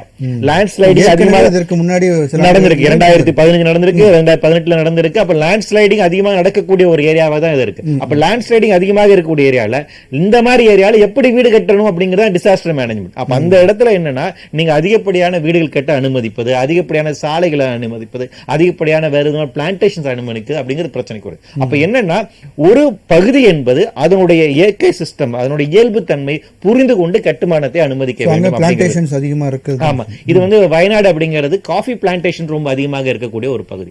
அப்ப இந்த பகுதியில் இந்த மேற்கு தொடர்ச்சி மலை அப்படிங்கிறது நம்ம எடுத்துக்கிட்டோம்னா அதனுடைய எக்கோசிஸ்டம்ங்கிறது வேற. அதை அண்டர்ஸ்டாண்ட் பண்ணிட்டு தான் நீங்க அங்க இருக்கக்கூடிய எந்த மாதிரி கட்டுமானங்கள் கொண்டு வரணும். 2011ஆம் ஆண்டு வந்து காட்கில் அப்படிங்கிற ஒரு தலைமையில் ஒரு குழு அமைக்கப்பட்டது. மேற்கு தொடர்ச்சி மலையை பாதுகாப்பதற்கு நாம் என்ன செய்ய வேண்டும் அப்படின்னு. அப்ப அவர் என்ன சொன்னார் அப்படின்னா, குறிப்பாக இந்த வயநாடு சார்ந்திருக்கூடிய பகுதியில் இங்க இருக்கக்கூடிய முக்கியமான 3 தாலுகா, அந்த தாலுகாவை எக்கோ சென்சிட்டிவ் ஜோனா டிக்ளேர் பண்ணணும் சொன்னார். இப்ப லேண்ட் ஸ்லைடிங் நடந்திருக்கு அங்கதான். எக்கோ சென்சிட்டிவ் ஜோனா டிக்ளேர் பண்ணி அந்த பகுதியில் எந்த விதமான திட்டங்களை அனுமதிக்க கூடாதுன்னு சொன்னார். அதுக்கு பின்பு அந்த திட்டத்தை ஏத்துக்க, அந்த கமிட்டியோட ரெக்கமெண்டேஷன் ஏத்துக்க மாட்டேன்னு சொன்னாங்க. அதனால 2013 கஸ்தூரி ரங்கன் கமிட்டி அந்த கமிட்டி என்ன சொன்னாங்க, இதே வயநாடுல இந்த 3 தாலுக்காக நிச்சயமாக எக்கோ சென்சிட்டிவ் ஜோனா டிக்ளேர் பண்ணணும்னு சொன்னாங்க. 2020ஆம் ஆண்டு அதற்கான டிராஃப்ட் நோட்டிபிகேஷன் ஒன்றிய அரசாங்கம் வெளியிட்டாங்க. ஆனா இன்றைய வரைக்கும் அது நடைமுறைப்படுத்தப்படாம இருக்கு. அப்ப என்னன்னா, மேற்கு தொடர்ச்சி மலையை நீங்கள் பாதுகாக்க வேண்டும் என்றால் சில இடங்களை அப்படியே அதனுடைய எக்கோசிஸ்டம் ப்ரொடெக்ட் பண்ணணும் அப்படிங்கிறாங்க. ஏற்கனவே அங்க ப்ரொடெக்டட் ஜோன்ஸ் அப்படின்னு வந்து பாத்தீங்கன்னா உங்களுக்கு சாங்சுரிஸ் இருக்கு, வைல்ட் லைஃப் பார்க்ஸ் இருக்கு. இதை தவிர்த்து இருக்கக்கூடிய மீண்டும் இருக்கக்கூடிய பகுதிகளை பாதுகாக்க வேண்டும் என்ற ரெக்கமெண்டேஷன் அதை நீக்கி செய்யலாம். அப்ப அதை செய்யாத ஒரு பிரச்சனை இருக்கு. இது நாம பண்ணிருக்கிற பிரச்சனை. கூடுதலா என்ன பண்றோம், அங்க இருக்க காடுகளை அழிக்கின்ற வேலை செய்யறோம், பிளான்டேஷன் மாத்திரம், அந்த எக்கோசிஸ்டம் கம்ப்ளீட்டா மாத்திரம். மேற்கு தொடர்ச்சி மலையை பொறுத்த வரைக்கும் அது ரொம்ப பழமையான மலை, பல கோடிகள் வருடங்கள் பழமையான இருக்கக்கூடிய இமயமலையை விட ரொம்ப பழமையான மலை. அப்போ அங்க இருக்கக்கூடிய ராக்ஸ் வந்து கடினமாக இருக்கு. ஆனால் அதுக்கு மேல இருக்கக்கூடிய மண் பரப்பு, அங்க இருக்கக்கூடிய தாவர வகைகள், அவைதான் அந்த மண்ணை பிடிச்சு வைக்கும். நீங்க அந்த மரங்களை அழித்து விட்டு அந்த இடத்துல வேற பிளான்டேஷன் பண்றீங்கன்னா அதோட பிசிக்கல் சேஞ்சை உண்டாக்குறீங்க. அப்ப என்னன்னா, இவ்வளவு மழைப்புலியை தாங்கி நிற்கக்கூடிய தன்மை என்பது அது இழந்து விடுகிறது. அப்ப அதிகப்படியான குளோபல் வார்மிங், கிளைமேட் சேஞ்ச் அதிகமான மழையை கொண்டு வருது. நீங்க அந்த பகுதியில் ரீஜனுக்கு காடுகளை அடிச்சிருக்கீங்க, மண்ணோட தன்மை மாறி இருக்கு, தாங்க முடியல, அடிச்சுட்டு ஓடுது. அப்ப உங்களுடைய செயல்பாடு, லோக்கலா இருக்கக்கூடிய செயல்பாடு என்ன? இதோட இன்னொரு பெரிய பிரச்சனை நமக்கு என்னன்னா, நம்முடைய கட்டுமானங்கள் எல்லாமே வந்து பாத்தீங்கன்னா அதிகப்படியான இன்டர்ஃபரன்ஸ் அது பண்ணிருக்கீங்களா, இது எல்லாமே இன்னும் பிரச்சனையை இன்னும் அதிகப்படுத்துது. அப்போ உங்களுக்கு வந்து அதிகப்படியான ஜன நெருக்கக்கூடிய இருக்கக்கூடிய இடமா நீங்க அதை மாத்திருக்க. ஒரு லேண்ட்ஸ்லைட் ஃப்ளோன் ஏரியால இவ்வளவு அதிகமான குடியிருப்பு இருப்பது என்பதே ஆபத்தாக இருக்கக்கூடியதுதான். அவங்களுக்கான ஏர்லி வார்னிங் சிஸ்டமாக்கு வந்து கிடையாது. இன்னும் சொல்லப்போனா இந்த பட்ஜெட்ல நமக்கு டிசாஸ்டர் மேனேஜ்மெண்ட் எதுவும் பேசவே இல்லை. டிசாஸ்டர் மேனேஜ்மெண்ட்டுக்கான இவ்வளவு நிதி ஒதுக்கீடு பண்ணணும்னு பேசியிருக்கோம்ல, அது பேசியிருக்கோமா? அது கிடையாது, இந்த இதுல கிடையாது. இன்னும் சொல்ல போனா புதிதாக வரக்கூடிய ஆபத்துகளை எதிர்கொள்வதற்கு என்ன பண்ண போறீங்க? ஒரு சில மாநிலங்களுக்கு பீகார்ல, அசாம்ல வெள்ளம் வந்தா பண்ணிருக்கீங்களா? அப்ப இந்த கேரளாவுக்கு கிடையாது, தமிழ்நாட்டுக்கு கிடையாது அப்படின்னா அப்ப என்னன்னா வருடம்தோறும் அதிகப்படியான பிரச்சனை எதிர்கொண்டு இருக்கக்கூடிய அசாமுக்கு கிடையாது, ஹிமாச்சலுக்கு கிடையாது, நார்த் ஈஸ்ட்ல வந்து ஒதுக்கி இருக்காங்க. டிசாஸ்டர் மேனேஜ்மெண்ட் பொறுத்த வரைக்கும் கிளைமேட் சேஞ்சோட பார்வையில இருந்து நீங்க பார்க்கணும். அதுதான் இங்க இருக்கக்கூடிய பிரச்சனை. டிசாஸ்டர் மேனேஜ்மெண்ட் அவங்க பொறுத்த வரைக்கும் என்ன நினைக்கிறாங்க அப்படின்னா அந்த பகுதியில் கூட ஒரு வெள்ள தடுப்பு அலை கொண்டு வருது அப்படிங்கிறது. அப்படி அல்ல. உங்களுக்கு கிளைமேட் சேஞ்ச் அப்படிங்கிறது எந்தெந்த ரீஜன்ஸ் வல்னரபிளா மாத்தி இருக்கு, எதெல்லாம் டிசாஸ்டர் ப்ரோன் ஏரியாவா மாறி இருக்கு, அவற்றை பாதுகாப்பதற்கு என்ன செய்ய வேண்டும் அப்படிங்கிறது ஆய்வு இருக்கணும். அப்படியான ஆய்வு இன்னைக்கு வரைக்கும் இல்ல. இந்த பட்ஜெட்ல அட் பிரசன்ட் பட்ஜெட்ல கூட நமக்கு வந்து இல்ல. அப்ப என்னன்னா அரசினுடைய ஃபெயிலியர், இது வந்து ஸ்டேட் மிஷனரியோட ஃபெயிலியர் அப்படிங்கிறது வந்து நாம வந்து புரிந்து கொள்ள வேண்டும். ஸ்டேட் மிஷனரியோட ஃபெயிலியர்ல இருந்து நாம இது புரிந்து கொண்டு நம்ம பிரச்சனைகளை வைக்கணும். அப்ப அடுத்த இரண்டாவது இருக்கக்கூடிய முக்கியமான பிரச்சனை டெவலப்மெண்ட் ஆக்டிவிட்டிஸ். நாம சோகா டெவலப்மெண்ட் ஆக்டிவிட்டிஸ் இங்க என்ன பண்றோம் அப்படின்னா அது என்னவா இருக்கு அப்படிங்கிறது இருக்குங்களா. அப்ப இந்த இடத்துல தனி மனிதர்களை நாம வந்து அவருடைய செயல்பாடுகள் அப்படிங்கறத தாண்டி அரசினுடைய செயல்பாடுகள் ஒரு ஒட்டுமொத்தமாக அரசாக நம்ம எப்படி இயங்குறோம், ஒரு ஒட்டுமொத்தமாக அரசாக ஒரு குறிப்பிட்ட எக்கோசிஸ்டத்தை பாதுகாப்பதற்கான நடவடிக்கை மேற்கொண்டிருக்குமா? கிடையாது. ஆனா அது அழிப்பதற்கான விளைவுகளை டெவலப்மெண்ட் ஆக்டிவிட்டிஸ் பத்தி நம்ம அடுத்த ஷூட்ல நம்ம விரிவா பேசலாம் சார். திரு இர்லாண்டி சார், நீங்க வந்துட்டு ஒரு ஐஎஃப்எஸ்ல ஒர்க் பண்ணிருக்கீங்க. கண்டிப்பா நிறைய இது மாதிரியான லேண்ட்ஸ்லைட்ஸ் நீங்க உங்களுடைய சர்வீஸ்ல நீங்க பார்த்துருப்பீங்க. இந்த இதை பத்தி லேண்ட்ஸ்லைட் பத்தி உங்களுடைய கருத்து என்ன சார்? முதல்ல இன்று வயநாடு நிலச்சரிவில் இழந்த அனைத்து உயிர்களுக்கும் என்னுடைய ஆழ்ந்த வருத்தத்தை தெரிவித்துக் கொள்கிறேன். இந்த மாதிரி நிகழ்வுகள் வருங்காலத்தில் நிகழாமல் இருப்பதற்கு நான் இறைவனை வேண்டிக் கொள்கின்றேன். முதல்ல பார்த்தங்க அப்படின்னா உலகத்தில் பார்த்தங்கன்னா இந்த மாதிரி ஒரு நல்ல ஒரு செடிகள் அனிமல் இருக்கக்கூடிய இடங்களை வந்து ஒரு 36 இடங்கள், அது ஹாட்ஸ்பாட்னு சொல்லுவாங்க. 36 இடங்களை வந்து உலகத்தில் ஐடென்டிஃபை பண்ணியிருக்காங்க. அதில் வந்து 4 வந்து ஹாட்ஸ்பாட்டு நம்ம இந்தியாவில் இருக்குது. நம்ம இப்போ வயநாடு இருக்கக்கூடிய அந்த பகுதி வந்து ஒன் ஆஃப் த ஹாட்ஸ்பாட். அதை வந்து நீலகிரி பயோஸ்பியர்னு சொல்லுவாங்க. அது வந்து நம்முடைய நீலகிரி, பண்டிப்பூர் அண்டு வயநாடு இது அடக்கிய பகுதிக்கு தான் இந்த நீலகிரி பயோஸ்பியர்னு ஒரு ஹாட்ஸ்பாட். அது ஏன் டிக்ளேர் பண்ணாங்கன்னா அந்த பகுதி வந்து அவ்வளவு அந்த செடி கொடிகள், மரங்கள், அனிமல்ஸ் அதிகமாக இருக்கதாக அந்த ஸ்டடியில் இது பண்ணி அதை இது பண்ணியிருக்காங்க. இது நாளடைவில் என்ன ஆகுது அப்படிங்கும்போது அந்த பகுதியில் வந்து ஒரு சில பகுதிகளை வந்து நம்ம வந்து மரங்களை அதிகமாக அழித்து இந்த மாதிரி நம்ம டீ பிளான்டேஷன்ஸ் அதிகம் போட ஆரம்பிச்சிட்டோம். குறிப்பாக பார்த்தோங்கன்னா நீலகிரிஸில் அது மாதிரி பண்ணியிருக்காங்க, ஸ்மால் எக்ஸ்டென்ட்டு வால்பாறையில் பண்ணியிருக்காங்க. இந்த இன்சிடென்ட்ஸ் நடந்த பிளேஸ் ஃபுல்லாக வந்து டீ எஸ்டேட்ஸ் தான். டீ எஸ்டேட்டில் தான் இந்த மாதிரி அதிகமாக நடந்திருக்குது. அப்போது டீ எஸ்டேட்டினுடைய அந்த மேனேஜ்மெண்ட்ஸ் வந்து ப்ராப்பராக இருக்கணும். அந்த மேனேஜ்மெண்ட்ஸ் ப்ராப்பராக இல்லை அப்படின்னா வந்து இந்த மாதிரி நிகழ்வதற்கு அதிக வாய்ப்புகள் இருக்குது. இதில் அவங்க சொன்ன மாதிரி இது வந்து ஒரு நாள் பெய்த மழையினால கிடையாது, ஒரு நாள் பெய்த மழையினால கிடையாது. இது வந்து கடந்த ஒரு சில நாள் பெய்த மழையில் என்ன ஆகும் அப்படின்னா அந்த பகுதியில் உள்ள அந்த சாயில் வந்து ஊறிட்டே இருக்கும். அந்த சாயில் ஊறிட்டே இருக்கும்போது ஒரு சடனாக ஒரு அந்த ஹெவி ரெயின்ஸ் பண்ணும்போது என்னன்னா அந்த சாயில் ஃபுல்லாக எரோடாய் வந்துடும். எரோடாய் வரும்போது வந்து அலாங் வித் அந்த பிளான்ட்ஸு எல்லாத்தோட இழந்து வரும்போது வந்து அங்கே இருக்க செட்டில்மெண்ட் இதெல்லாம் வந்து போகிறதுக்கு வாய்ப்புகள் இருக்குது. அதனால் அந்த டீ பிளான்டேஷன் இருக்குதுன்னா அது வந்து ப்ராப்பராக ஃபர்ஸ்ட் ஆஃப் ஆல் வந்து இந்த மாதிரி பகுதியில் வந்து நம்ம காடுகள் அந்த இதை வச்சு பராமரித்தா தான் வந்து எதிர்காலத்தில் வந்து இந்த மாதிரி இயற்கை சீரழிவுகள் வராமல் இருக்கிறதுக்கு வாய்ப்புகள் அதிகம். சரி, அதையே மீறி வந்து இப்போ வந்து நம்ம வந்து இந்த மாதிரி டீ பிளான்டேஷனோ காஃபி பிளான்டேஷனோ போடுறோம் அப்படின்னா வந்து அதை வந்து சரியாக பராமரிக்கணும். அதை வந்து அந்த மண் அரிப்பானம் இருக்காமல் இருக்கிறதுக்காக சில இதெல்லாம் வழிமுறைகள்லாம் இருக்குது. இந்த காண்டூர் பண்டுன்னு சொல்லுவாங்க. தென் வந்து அந்த ப்ராப்பராக அந்த போர்ஷன்ஸ் வந்து மழை பெஞ்சா எக்ஸ்போஸ் ஆகாமல் இருக்கிறதுக்கு வந்து ஒரு கவர் கிராப் பண்ணுவாங்க. இந்த மாதிரி பண்ணும்போது அந்த மழையினுடைய தாக்கம் வந்து அதிகம் இல்லாமல் அந்த இதெல்லாம் கவனிக்க தவறுனது யாருடைய தவறான்னு நீங்கள் நினைக்கிறீங்க?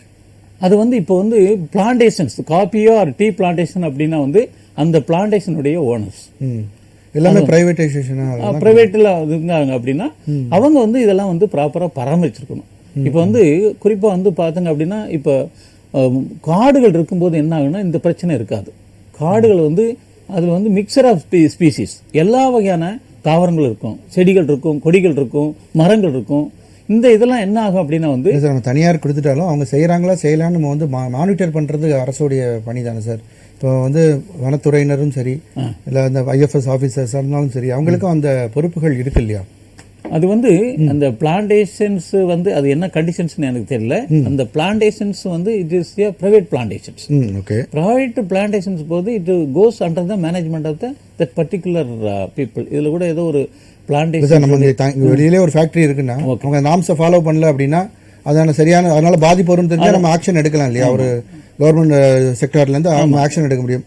அதே மாதிரி தானே உங்களுக்கு ஃபாரஸ்ட்லேயும் இருக்கும். இப்போ ப்ரைவேட் வந்து அவங்க சரியாக அந்த மாதிரி நீங்கள் சொன்ன அந்த கான்டூர் மெத்தட்ஸ்லாம் பண்ணலை அப்படின்னா அதற்கான ஸ்டெப்ஸ் வந்து எடுத்திருக்க வேண்டியது அரசுடைய இல்லை அரசு துறைகளுடைய ஒரு கடமையாக தானே இருக்கும். ஆமாம், அந்த கைட்லைன்ஸோட வந்து அரசு வந்து அவங்களுக்கு வந்து அந்த மாதிரி நிலங்களை கொடுத்துருந்தாலோ ஆறு வந்து ஒரு திட்டத்தினால அவங்கள வந்து பராமரிக்க சூப்பர்வைஸ் பண்ண வேண்டிய திட்டம் இருந்து அதில் ஃபெயிலியர் ஆனால் அந்த சம்பந்தப்பட்ட அந்த துறைக்கு வந்து இந்த பொறுப்பு போய் சேரும். அதனுடைய நம்ம எக்ஸாக்ட் இது நம்மளுக்கு தெரியாது.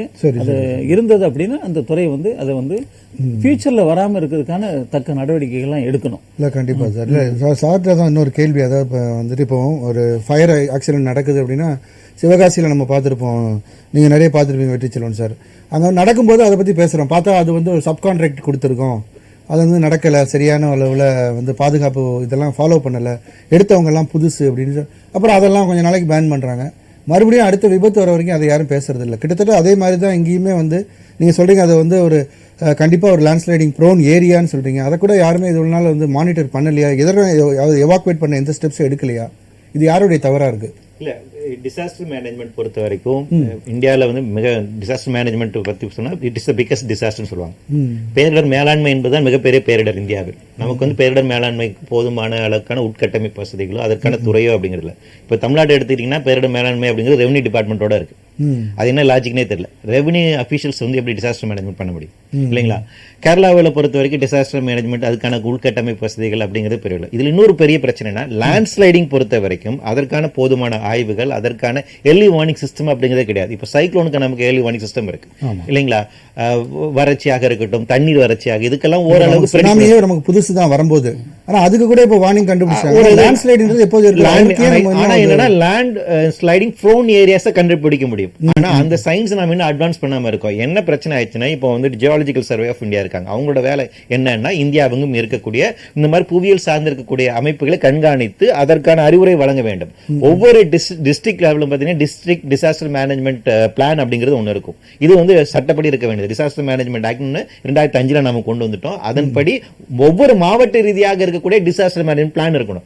அந்த பிளான்ல இந்த டிசாஸ்டர்ல என்ன, இந்த டிஸ்ட்ரிக்ட்ல என்ன மாதிரி டிசாஸ்டர் வருவதற்கான வாய்ப்பு இருக்கு என்பதற்கான ஒரு பிளான் அப்படிங்கிறது இருக்கும். அப்ப லேண்ட் ஸ்லைடிங் எங்க நடக்கணும், அந்த லேண்ட் ஸ்லைடிங் நடக்கக்கூடிய பகுதியில் பாப்புலேஷன் என்னவா இருக்கு அப்படிங்கிறதுக்கான டேட்டா இருக்கும். இதெல்லாம் இருக்கும், டிஸ்ட்ரிக்ட் கலெக்டரேட்டா இருக்கும்.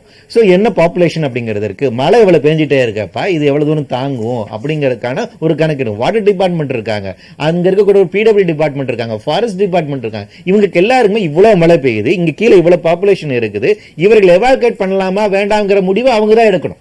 அப்ப அவங்க எழுக்க தவறி விட்டு இருக்கார்கள். அப்ப என்ன 4 நாள தொடர்ந்தா மழை பெய்யுது, 4 நாள் மழை பெய்யுது வானிலை ஆய்வு மையத்தாலே கணிக்க முடியாத அளவுக்கான ஒரு அன்பிரடிக்ஷனான ஒரு விஷயம் அப்படின்னு சொல்லி சார் நம்ம வானிலை கணிக்க முடியாது. மழை ஒரு வாரமா பெஞ்சிட்டு இருக்கு, ஒரு வாரமா ஒரு இடத்துல மழை பெஞ்சிட்டு இருக்காங்க சார் சொல்றாருங்களா, அந்த மண்ணு தாங்காதுன்னு. அங்க இருக்கக்கூடிய எக்கோ சயின்டிஸ்ட் அது வந்து தெரியாதா, அங்க இருக்கக்கூடிய சாயில் சயின்டிஸ்ட் அது வந்து கிடையாதா? லாங் ப்ராசஸ் தான் அது அப்படின்னு சொல்றாங்க. அப்ப அவங்க கொஞ்சம் ஆய்வு மேற்கொண்டிருக்கலாம் அப்படின்னு. அது என்னன்னா பீரியடுக்கு அந்த ஆய்வு செய்யப்படுவதில்லைங்கிறதான் பிரச்சனை. நான் என்ன சொல்றேன்னா geological survey of India land sliding பண்றாங்களா, லேண்ட் ஸ்லைடிங் நாம என்ன நடைமுறையில் எல்லாமே பேப்பர்ல இருக்குங்க. நான் சொல்லக்கூடிய விஷயங்கள் பேப்பர்ல இருக்கு. பேப்பர்ல என்ன சொல்றாங்கன்னா ஒரு லேண்ட் ஃப்ரோன் ஏரியால இப்படிதான் வீடு கட்டணும்னு இருக்கு, ஒரு சைக்ளோன் ஃப்ரோன் ஏரியால இப்படிதான் வீடு கட்டணும் இன்ஜினியரிங் இது இருக்குது, ரூல்ஸ் இருக்கு.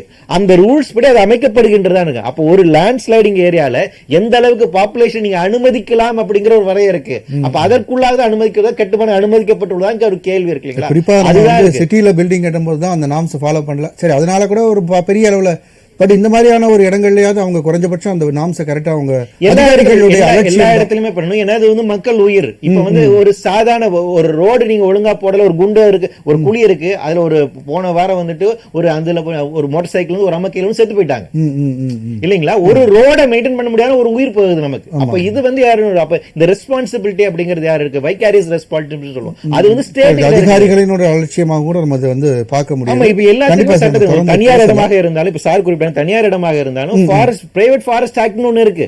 நம்ம இங்க ஒன்னு வச்சிருக்கோம். பிரைவேட் ஃபாரஸ்ட் இருந்தாலும் அது கண்ட்ரோல் பண்ண முடியும். ஈவன் எந்த லேண்டாக இருந்தாலும் அரசனுடைய மீதி எதுவுமே கிடையாது. திரு செல்வகுமார் சார், அதாவது முன்னாடிலாம் சார் சொன்ன மாதிரி ஒரு பருவமழை அப்படின்றது ஒரு கிராஜுவலா வந்து பெய்யக்கூடிய ஒரு மழையா இருந்தது. இப்போ சமீப காலங்களா பெருவெடிப்பு, மேக வெடிப்பு, இந்த மாதிரியான பல நாட்கள் பெய்ய வேண்டிய மழை ஒரே நாள்ல பல சென்டிமீட்டர் அளவுல மழை பெய்யுறது. இதற்கான காரணமா என்ன நினைக்கிறது? ஏற்கனவே நம்ம அதிகமா பேசிட்டு இருக்கோம் இந்த எல் நீனோ அந்த மாதிரியான சூழ்நிலைகள் குறித்து. அதுதான் இதற்கான காரணமா?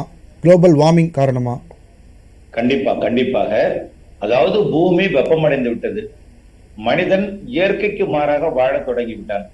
இதுதான் காரணம். முதல்ல ஆரம்பத்துல நான் ஒரு 30 வருஷமா வானிலை அறிக்கை கொடுத்து கொண்டிருக்கேன். ஆரம்பத்துல மழை பொழியும்னு சொன்னாலே சீரான ஒரு மழை பொழிவு இருக்கும். தமிழ்நாடு முழுவதுமே பருவமழை பொழிந்து கொண்டே இருக்கும்.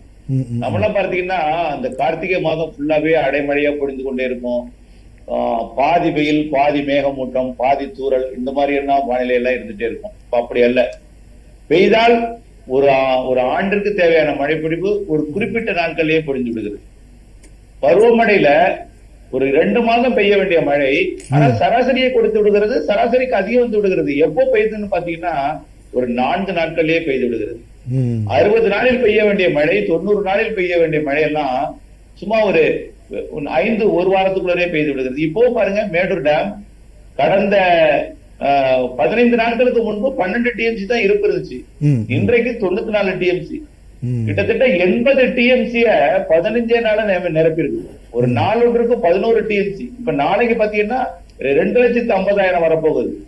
நாளைக்கு, இன்னைக்கு 2 லட்சம் வந்துட்டு இருக்கு இப்போ கர்நாடகாவில இருந்து. ஆகவே ஒரு நாளைக்கு 20 டிஎம்சி 25 டிஎம்சி எல்லாம் குறைஞ்ச நேரத்திலே கொடுக்கும் அளவிற்கு மழை கொட்டித்து இருக்கிறது. ஆகவே இதெல்லாம் எதிர்காலத்துல நிச்சயமா இதை நம்ம மனிதர்கள் வந்து ஏற்றுக்கொண்டு அதற்கேற்றபடி நம்ம எல்லாத்தையுமே மாற்றி அமைத்துக் கொள்ளணும். பொதுவா இயற்கையோட இணைந்து வாழணும், மரம் வளர்க்கணும். மரங்களை அழித்து இயற்கையெல்லாம் அழித்து விட்டு பில்டிங்ஸ், டெவலப்மெண்ட்ஸ் இதெல்லாம் பார்க்கறதை விட நம்ம இயற்கைக்கு மாறணும். அதாவது நம்ம முடிந்த அளவிற்கு மாற முயற்சிக்காவது செய்யணுமே தவிர இயற்கைக்கு மாறா செய்து கொண்டிருக்கிறது தான் மிகப்பெரிய அழிவிற்கு தான் காரணம். இப்பவும் இன்னமும் தென்மேற்கு பருவமழை இன்னமும் வரக்கூடிய காட்டுல இன்னும் அதிகமா இருக்கு. இப்ப கனமழை எச்சரிக்கை எல்லாம் விடுக்கப்பட்டிருக்கிறது. ரெட் அலர்ட், ஆரஞ்சு அலர்ட்லாம் அந்த ஏரியால கொடுத்திருக்காங்க. சோ இதற்கு அப்புறம் அங்க இருக்கிற என்ன மாதிரியான நடவடிக்கைகள் எடுத்துட்டு இருக்காங்க சார்? இன்றைக்கே இப்பொழுதே தூறல், சாரல் எல்லாமே பெய்து கொண்டிருக்கிறது. இன்றைக்கு இரவே இன்னும் கனமழை பொழிவு இருக்கிறது. வயநாட்டில் ஏற்கனவே நடக்க முடியாத அளவிற்கு சேரும் சகதியுமா இருக்கு. இன்றைக்கு இரவு கனமழை பொழிந்தால் என்ன நிலைமை ஆகும், எப்படி மீட்பு பணியை செய்வார்கள் என்று மிகவும் கேள்விக்குறியாக இடமாகத்தான் அந்த இடம் அமைந்திருக்கிறது. மிகவும் பார்க்கும் பொழுதே வேதனையாக இருக்கிறது. இன்றைக்கு ஒரு 20 சென்டிமீட்டர் பெய்தால் என்ன ஆகும்? அந்த இடத்துல மீட்பு பணி செய்ய முடியுமா? எத்தனை பேர்கள் கணக்கு வரப்போகிறது, எத்தனை பேர்கள் அது மண்ணோடு மண்ணாக போக போகிறார்கள். இதெல்லாம் மிக வேதனையான ஒன்றுதான். இந்த பருவமழையானது இன்னும் வரக்கூடிய நாட்களிலும் தொடர இருக்கிறது. இப்போ வேணா மாலை இரவு மழை பொழிவாகத்தான் இருக்கும் வரக்கூடிய காலங்கள் தான், வரக்கூடிய இந்த ஒரு வாரத்திற்கு. அதற்கப்புறம் ஆகஸ்ட் 15க்கு மேல தென்மேற்கு பருவமழை இன்னும் விகரஸ் ஆக போகுது. செப்டம்பர்லயும் விகரஸ் ஆக போகுது. செப்டம்பர் தான் நம்முடைய ஆந்திர பிரதேசம், தமிழ்நாடு, கேரளா, கர்நாடகாவிற்கு கொண்ட மழை காலமாக தெரிகிறது. ஆகஸ்ட் பிற்பகுதியில இருந்து அக்டோபர் 15 வரைக்கும் பருவமழை இருக்கிறது. ஆகவே நமக்கு எல்லாத்துக்குமே இது ஒரு பாடமாக அமைந்து வரக்கூடிய நாட்கள்ல ஏற்படக்கூடிய இடர்பாடு. ஒவ்வொரு வாட்டியும் இந்த மாதிரியான டிசாஸ்டர் பாடமா அமையும் சொல்றாங்க. ஆனா அடுத்ததுக்கு என்ன நடவடிக்கை என்ன எடுக்கிறாங்க? அடுத்து வடகிழக்கு பருவமழை வந்தாலும் நமக்கு என்ன மாதிரியான பாதிப்புகள் இருக்க போகுது? பொதுவா நம்ம டிசம்பர் மாசம் நமக்கு ஒரு டிசாஸ்டர் மந்தாவே அமைஞ்சிட்டு இருக்கு. இந்த வாட்டி அதை எப்படி எதிர்கொள்ள போறோம்ன்றது பல கேள்விக்குறிகள் தான் இருந்துட்டு இருக்கு.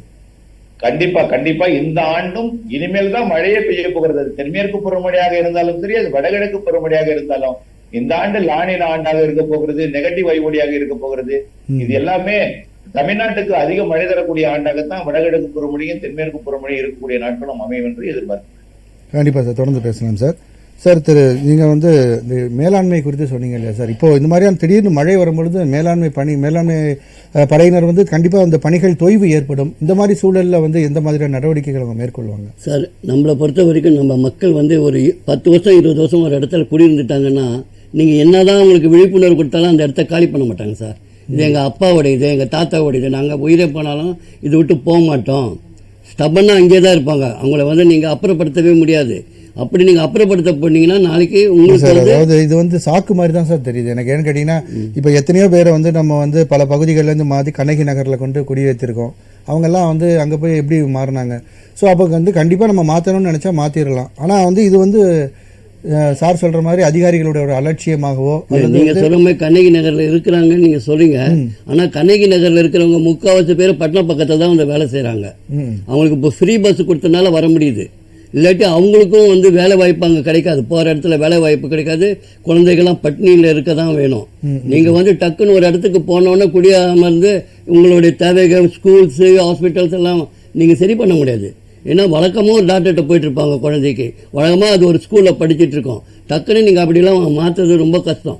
அந்த ஏரியாலேயே சேஃபஸ்ட் பிளேஸ் பார்த்து ஒரு 5 கிலோமீட்டர்ஸ்க்குள்ள அவங்களை நீங்கள் ஒரே இங்கிருந்து கண்ணகி பார்த்தீங்கன்னா அவங்க இப்போ வந்து ஒரு லாங் ப்ராசஸ் தான். இன்னைக்கு டக்குன்னு மழை பெஞ்சு உடனே அந்த லேண்ட் ஸ்லைடிங் ஏற்பட போகிறது இல்லை.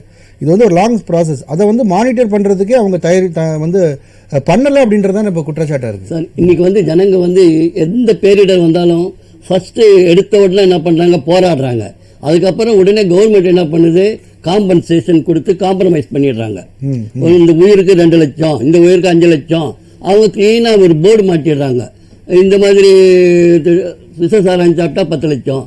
அப்போ ஜனங்களுக்கு என்ன ஆகுது, நம்ம வீட்டில் இன்னும் 2 பேர் செத்தா நம்மளுக்கு இன்னும் கொஞ்சம் காசு வரும். அந்த எண்ணங்களில் இப்போ ஏழைகள் வந்து வாழ்ந்துட்டு இருக்கிறாங்க. இன்னைக்கு வந்து டெல்லியில் 3 பேர் IAS ஆஃபீஸர்ஸ் இறந்து போனாங்க. இப்போ அவங்க காம்பன்சேஷன் பற்றி பேச ஆரம்பிச்சிட்டாங்க. ஒரு நாள் தான் டெத்து பற்றி போராடுறாங்க. 2ஆம் நாள் தான் எங்களுக்கு என்ன காம்பன்சேஷன், நீங்கள் கொடுக்க காம்பன்சேஷன் பத்தாது அப்படின்னு ஸ்டூடெண்ட்ஸ் போராடுறாங்க. அப்போ என்ன எங்கே நம்ம போயிட்டுருக்குறோம், உயிருக்கு வந்து ஒரு விலை வச்சிட்டு இருக்கிறோம். அப்போ உயிருக்கு மதிப்பு இல்லாமல் போகுது. இதனால தான் என்ன ஆகுது, கொலைகள் கொள்ளைகள் எல்லாம் ஜாஸ்தி ஆகுது. ஒரு 2 பவுன் நகைக்காக கொலை பண்ணிடுறாங்க. இன்னைக்கு எவ்வளோ டிசாஸ்டர்ஸ் இதெல்லாம். இன்னைக்கு ட்ரெயின் மேலே மேலே விழுந்துட்டே இருக்குது. என்ன நம்ம நடவடிக்கை எடுக்க முடியும்? சரி, இதாவது இயற்கை பேரிடர். அந்த தண்டவாளத்தை என்ன பண்ணிட்டோம், நம்ம அந்த ட்ரெயின் என்ன பண்ணிட்டோம், டிரைவருடைய கஷ்டங்கள் என்னங்கிறத கூட சொல்லியாச்சு. அவங்களுக்கு ஏதாவது செஞ்சிருக்கோமா நம்ம? சரி சார், இப்போ நீங்க அந்த இதுல வந்து ஒரு அவேர்னஸ் கிரியேட் பண்ணிட்டு இருக்கீங்க. இப்போ வந்து ஒரு பூகம்பம் வந்தா என்னென்ன நடவடிக்கை எடுக்கணும், ஒரு ஃபயர் ஆச்சுன்னா எப்படி அவங்க எவாக்குவேட் ஆகணும்ன்ற மாதிரியான விஷயங்கள் ஓரளவுக்கு தெரியும். இப்போ லேண்ட் ஸ்லைடிங் வரும்போது அவங்க எப்படி அதுல தப்பிக்க முடியும்? பூகம்பம் அல்லது ஃபயர் இதுக்கு என்ன மக்கள் செய்யறாங்களோ அதே தான் லேண்ட் ஸ்லைடுக்கும் செய்ய வேணும். அவங்க வந்து வெட்ட வெளியில போய் இருக்கணும், கட்டடங்களுக்கு நடுவில் இருக்கக்கூடாது. நீங்க வந்து மேல இருக்கிற இது வந்து நல்லா ஸ்ட்ராங்கா தெரியும். கீழே மண் அரிமானம் ஆச்சுன்னா மேல இருக்கிறத அது இழுத்துரும். புவி ஈர்ப்பு சக்தியில மேல இருக்கிற பில்டிங் கீழே வந்துடும். இன்னைக்கு வந்து நீங்க பாத்தீங்கன்னா எத்தனை பில்டிங் விழுது, சிட்டில எல்லாம் விழுது, பாம்பேல எல்லாம் விழுது. ஏன்னா அது அவங்க வந்து அஸ்திவாரங்கள் அந்த காலத்துல போட்டது, எதுவுமே பராமரிக்கிறது கிடையாது, எதுவுமே சரி பண்றது கிடையாது. இதை வந்து நம்ம விழிப்புணர்வு வந்து சார் ஒரு 20 வருஷம் 25 வருஷம் ஆயிடுச்சு. அந்த பில்டிங்கை இடிக்க சொல்லி உத்தரப்புல அந்த பில்டிங்கை இடிச்சிட்டு வேற சில கம்பெனிஸ் எல்லாம் கார்பரேட் கம்பெனிஸ் இந்த மாக் ட்ரில்ஸ் எல்லாம் நடத்துறாங்க. ஃபயர் வந்தாலோ அல்லது மாதிரி இருந்தா மாக் ட்ரில்ஸ் எல்லாம் பண்றாங்க. சோ அந்த மாதிரி ஸ்கூல்ஸ்ல இருந்தே அதை கொண்டு வந்தா ஓரளவுக்கு அந்த ஒரு விழிப்புணர்வு. இவங்க வந்து என்ன பண்றாங்க, அந்த டிசாஸ்டர் இப்போ ஸ்கூல்ல வந்து 90 பிள்ளைகள் நெருப்புல செத்துருச்சா, அது ஒரு போய் எல்லாம் மலர் வளையம் வச்சு அந்த குழந்தைகளுக்கு இது பண்றாங்க. சுனாமில செத்துச்சா கடல்ல போய் கும்பிடுறாங்க. இதுதான் இருக்கிறாங்க. இதுலேருந்து நம்ம குழந்தைகளை மீட்கணும், எப்படி பண்ணணும்னு ஸ்கூல்ஸ் மேனேஜ்மெண்ட் யோசிக்கிறதுனால தான் இன்னைக்கு IAS ஆஃபீஸர் பேஸ்மெண்ட்ல செத்து போனான். சார் இர்லாண்டி சார், அதாவது இப்போ பார்க்கும்பொழுது சார் சொன்னபடி பார்க்கும்பொழுது அந்த ஜியாலஜிக்கல் டிபார்ட்மெண்ட்டாக இருக்கட்டும், இல்லை பல்வேறு துறைகளுடைய ஒரு அலட்சியம் தான் இதற்கு காரணமாக. குறைந்தபட்சம் நம்ம நிலச்சரிவை பெருசாக தடுக்க முடியும், அதை கூட நம்ம கண்காணிச்சிருக்கலாம் அப்படின்னு சொல்கிறாங்க. மரம் நடுதல், அந்த மரம் அழிக்கிறது தடுக்கிறது, இது போன்ற பல நடவடிக்கைகளை ஏதோ ஒரு காரணங்களால் ஒரு தனியார் மயமாக்குதலோ அல்லது சில லஞ்சம் வாங்கிட்டு அதை அனுமதிக்கிறதுனாலையோ நடந்துருச்சு. ஸோ ஆனால் இப்போ அது அப்போது அதிகாரிகளோட ஒரு அலட்சியம் தான் அப்படின்னு தான் பார்க்க முடியுது சார். நான் அதிகாரிகளுடைய அலட்சியத்தை வந்து நான் ஒரு செகண்டரியாக தான் சொல்வேன். சரி, ஃபர்ஸ்ட்டில் வந்து என்ன பண்ணணும் அப்படின்னா வந்து அங்கே வாழக்கூடிய மக்களுக்கு வந்து முதல்ல இது நிலச்சரிவுனா என்ன, இது ஏன் ஏற்படுது, மக்கள் அதை மேனேஜ் பண்ண அந்த லேண்டை மேனேஜ் பண்ணக்கூடிய அந்த சொந்தக்காரங்க இவங்கெல்லாம் வந்து இந்த மண் அரிமானத்தை எப்படி நம்ம மேனேஜ் பண்ணால் மண் அரிமானம் வராது அப்படின்னு அந்த விழிப்புணர்வு வந்து ஃபர்ஸ்ட் ஆஃப் ஆல் மக்களுக்கு போய் சேரணும். அந்த இது சேர்ந்தாலே வந்து நம்ம வந்து இயற்கை பேரிடர் வந்து குறைக்கிறதுக்கான அதிக வாய்ப்புகள் இருக்குது. ஒன்று. ரெண்டாவது வந்து இந்த ஸ்லோப்பில், அந்த மலையினுடைய ஸ்லோப்பில் ஒரு சட்டன்னு ஒரு உயரம் வரைக்கும் தான் சில பயிர்கள்லாம் நம்ம பண்ணணும். ஆனால் நம்மகிட்ட வந்து அது பட்டா லேண்ட்ஸ் இருக்குது அப்படிங்கிற காரணத்துக்காக அந்த உயரத்தை விட மேலேயும் போய் மண்ணரிப்பை அதிகமாக உண்டாக்கக்கூடிய பயிர்கள்லாம் அதிகம் பண்ணுறாங்க. சார் சொன்னாங்க அதை கண்காணிக்கிறதுக்கான எல்லா அதிகாரமும் அரசு துறைகளுக்கு, குறிப்பாக வனத்துறையாக இருக்கட்டும், எல்லாருக்குமே இருக்கு. ஆனால் அவங்க கண்காணிக்க தவறுறாங்க இல்லையா? அவங்க பட்டா இருக்குன்னு அவங்க நடுறாங்கன்னா இவங்க தடுக்கணும். ஆனால் அவங்க சில காரணங்களால அதை அனுமதிச்சிடுறாங்களா அப்படின்ற ஒரு கேள்வி தானே எழுது. சில இடங்களில் வந்து என்னுடைய பட்டா லேண்ட்ஸில் ஃபார் இன்ஸ்டன்ஸ் என்னுடைய பட்டா லேண்ட்ஸ் இருக்கு. குறிப்பாக வந்து ஊட்டியில எல்லாம் பார்த்தங்க அப்படின்னா வந்து பொட்டோட்டா போடுறாங்க. பொட்டோட்டா போடும்போது அது என்ன ஆகுது அப்படின்னா வந்து அது வந்து soil permitting crop, erosion permitting கிராப்னு சொல்லுவாங்க. ஏன்னா திருப்பி அந்த சாயில வந்து இது கிளறிட்டே இருக்கிறதுனால வந்து அந்த இது இதாகிறதுக்கு வாய்ப்பு, ஒரு அரிப்பை வந்து ஊக்குவிக்கிறது ஒரு விஷயமா அது இருக்கு. ஆமா, அதே மாதிரிதான் ஈவன் இது கூட நம்ம டீ கூட வந்து நம்ம இனிஷியல் ஒரு 2 இயர்ஸ்ல வந்து அந்த சாயில வந்து நல்லா பராமரிக்கல அப்படின்னா that it will also accelerate the soil erosions. இந்த மாதிரி பண்றதுனால வந்து என்ன பண்ணா நவ் அவங்க வந்து இந்த கிராப் எல்லாம் போடும்போது வந்து இந்த மண்ணரிமானம் இருக்காம இருக்கிறதுக்கு என்ன மாதிரி வழிமுறைகள், இது மாதிரி ஒரு சாயில் கன்சர்வேஷன் அந்த மெத்தட்ஸ் எல்லாம் ப்ராப்பரா பண்றாங்களா? அது என்ன ஆகும் அப்படின்னா வந்து சில இடங்கள்ல வந்து டீ விலை வந்து இப்போ குறிப்பா ஒரு எக்ஸாம்பிளுக்கு டீ சொல்றேன், டீ விலை வந்து ஒரு வருஷத்துல மேல போகும், ஒரு சில வருஷங்கள்ல கீழே வரும். இந்த கீழே வர்ற வருஷத்துல வந்து அந்த பராமரிப்பு, அந்த பிளான்டேஷனுடைய பராமரிப்பினுடைய கவனம் வந்து கம்மியாயிருது. அப்போ வந்து இந்த மாதிரி சாயில் கன்சர்வேஷன் ஒர்க் இதெல்லாம் செய்யறது வந்து அவங்க அதிக கவனம் செலுத்தாமல் இருக்கும்போது இந்த மாதிரி குறைகள்லாம் நடக்குது. அதனால வந்து இப்போ வந்து என்னன்னா அந்த பகுதியில் இப்போ மலைச்சரிவு ஏற்படக்கூடிய பகுதியில் வந்து என்ன மாதிரி வந்து நம்ம சாயில் கன்சர்வேஷன் ஒர்க்கெல்லாம் நம்ம அந்த ப்ராக்டிஸ் பண்ணினா வந்து இதை வந்து நம்ம ப்ரிவென்ட் பண்ணலாம் அப்படிங்கிறத வந்து ஒரு ஸ்டடி பண்ணணும். பண்ணி அதை வந்து இது ப்ராக்டிக்கலாக அதை இம்ப்ளிமெண்ட் பண்ண வைக்கணும். Study alone will not help. அதை பண்ணி ப்ராப்பராக பண்ணுறாங்களா, என்ன நீங்கள் சொன்ன மாதிரி அதை வந்து சரியாக செஞ்சுருக்காங்களா அப்படிங்கிறத நம்ம மானிட்டர் பண்ணோம் அப்படின்னா ஒரு வழியாக நம்ம இது குறைக்கிறதுக்கு இது இருக்குது. முடிஞ்ச அளவுக்கு வந்து காடுகள், மலை இருக்குது அப்படின்னா வந்து மலையினுடைய பகுதி வந்து காடுகளை சார்ந்த பகுதி தான். அதில் போய் நம்ம வந்து காடுகள்னா வந்து எல்லா வகையான அந்த மரங்கள், செடிகள், கொடிகள் எல்லாமே இருக்கும். அதை விடுத்துட்டு அதை எல்லாம் எடுத்துட்டு நம்ம ஒரு மோனோகிராப் இந்த மாதிரி டீயோ பொட்டேட்டோவோ போடும்போது வந்து டெஃபினட்டாக இந்த மாதிரி ஒரு மலை சரிவுகள்லாம் அதிகமாக நடக்கிறதுக்கான அதிகமான வாய்ப்புகள் இருக்குது.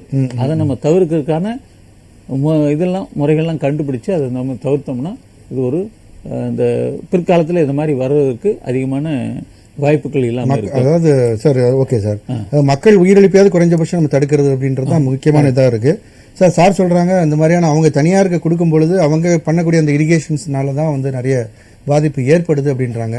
அவங்க அதிகமான ஒரு பேராசையினால எக்ஸ்ட்ரா அவங்க வந்து பயிரிடுறது, இந்த மாதிரியான விஷயங்கள், குறிப்பாக சொன்ன மாதிரி சாயில் எரோஷனை வந்து தூண்டுற மாதிரியான விஷயங்கள், பயிர்கள் அதிகமாக பயிரிடுறாங்க. இதுதான் ஒரு மெயின் காரணம் அப்படின்றாங்க. நிச்சயமா அந்த எக்கோசிஸ்டத்தை மாற்றினது ஒரு அடிப்படையான காரணம். ஸோ லோக்கலைஸ்டாக இருக்கக்கூடியது, அதாவது நம்ம முன்னாடி குறித்தது மாதிரி குளோபலாக நடக்கக்கூடிய விஷயங்கள், அந்த ரீஜனாக என்ன பண்ணியிருக்கீங்க, அப்புறம் நம்ம கட்டுமானத்தில் இருக்கக்கூடிய பிரச்சனைகள், நம்ம பிளானிங்கில் இருக்கக்கூடிய பிரச்சனைகள், இதெல்லாம் சேர்த்து வச்சு தான் இப்போ இந்த இன்சிடென்ட் பார்த்தீங்கன்னா கிட்டத்தட்ட 2000 அடி உயரத்தில் இருக்கக்கூடிய இடத்துல இருந்து நிலச்சரிவுங்கிறது ஆரம்பிக்குது. அங்கே மக்கள் யாரும் வாழலை.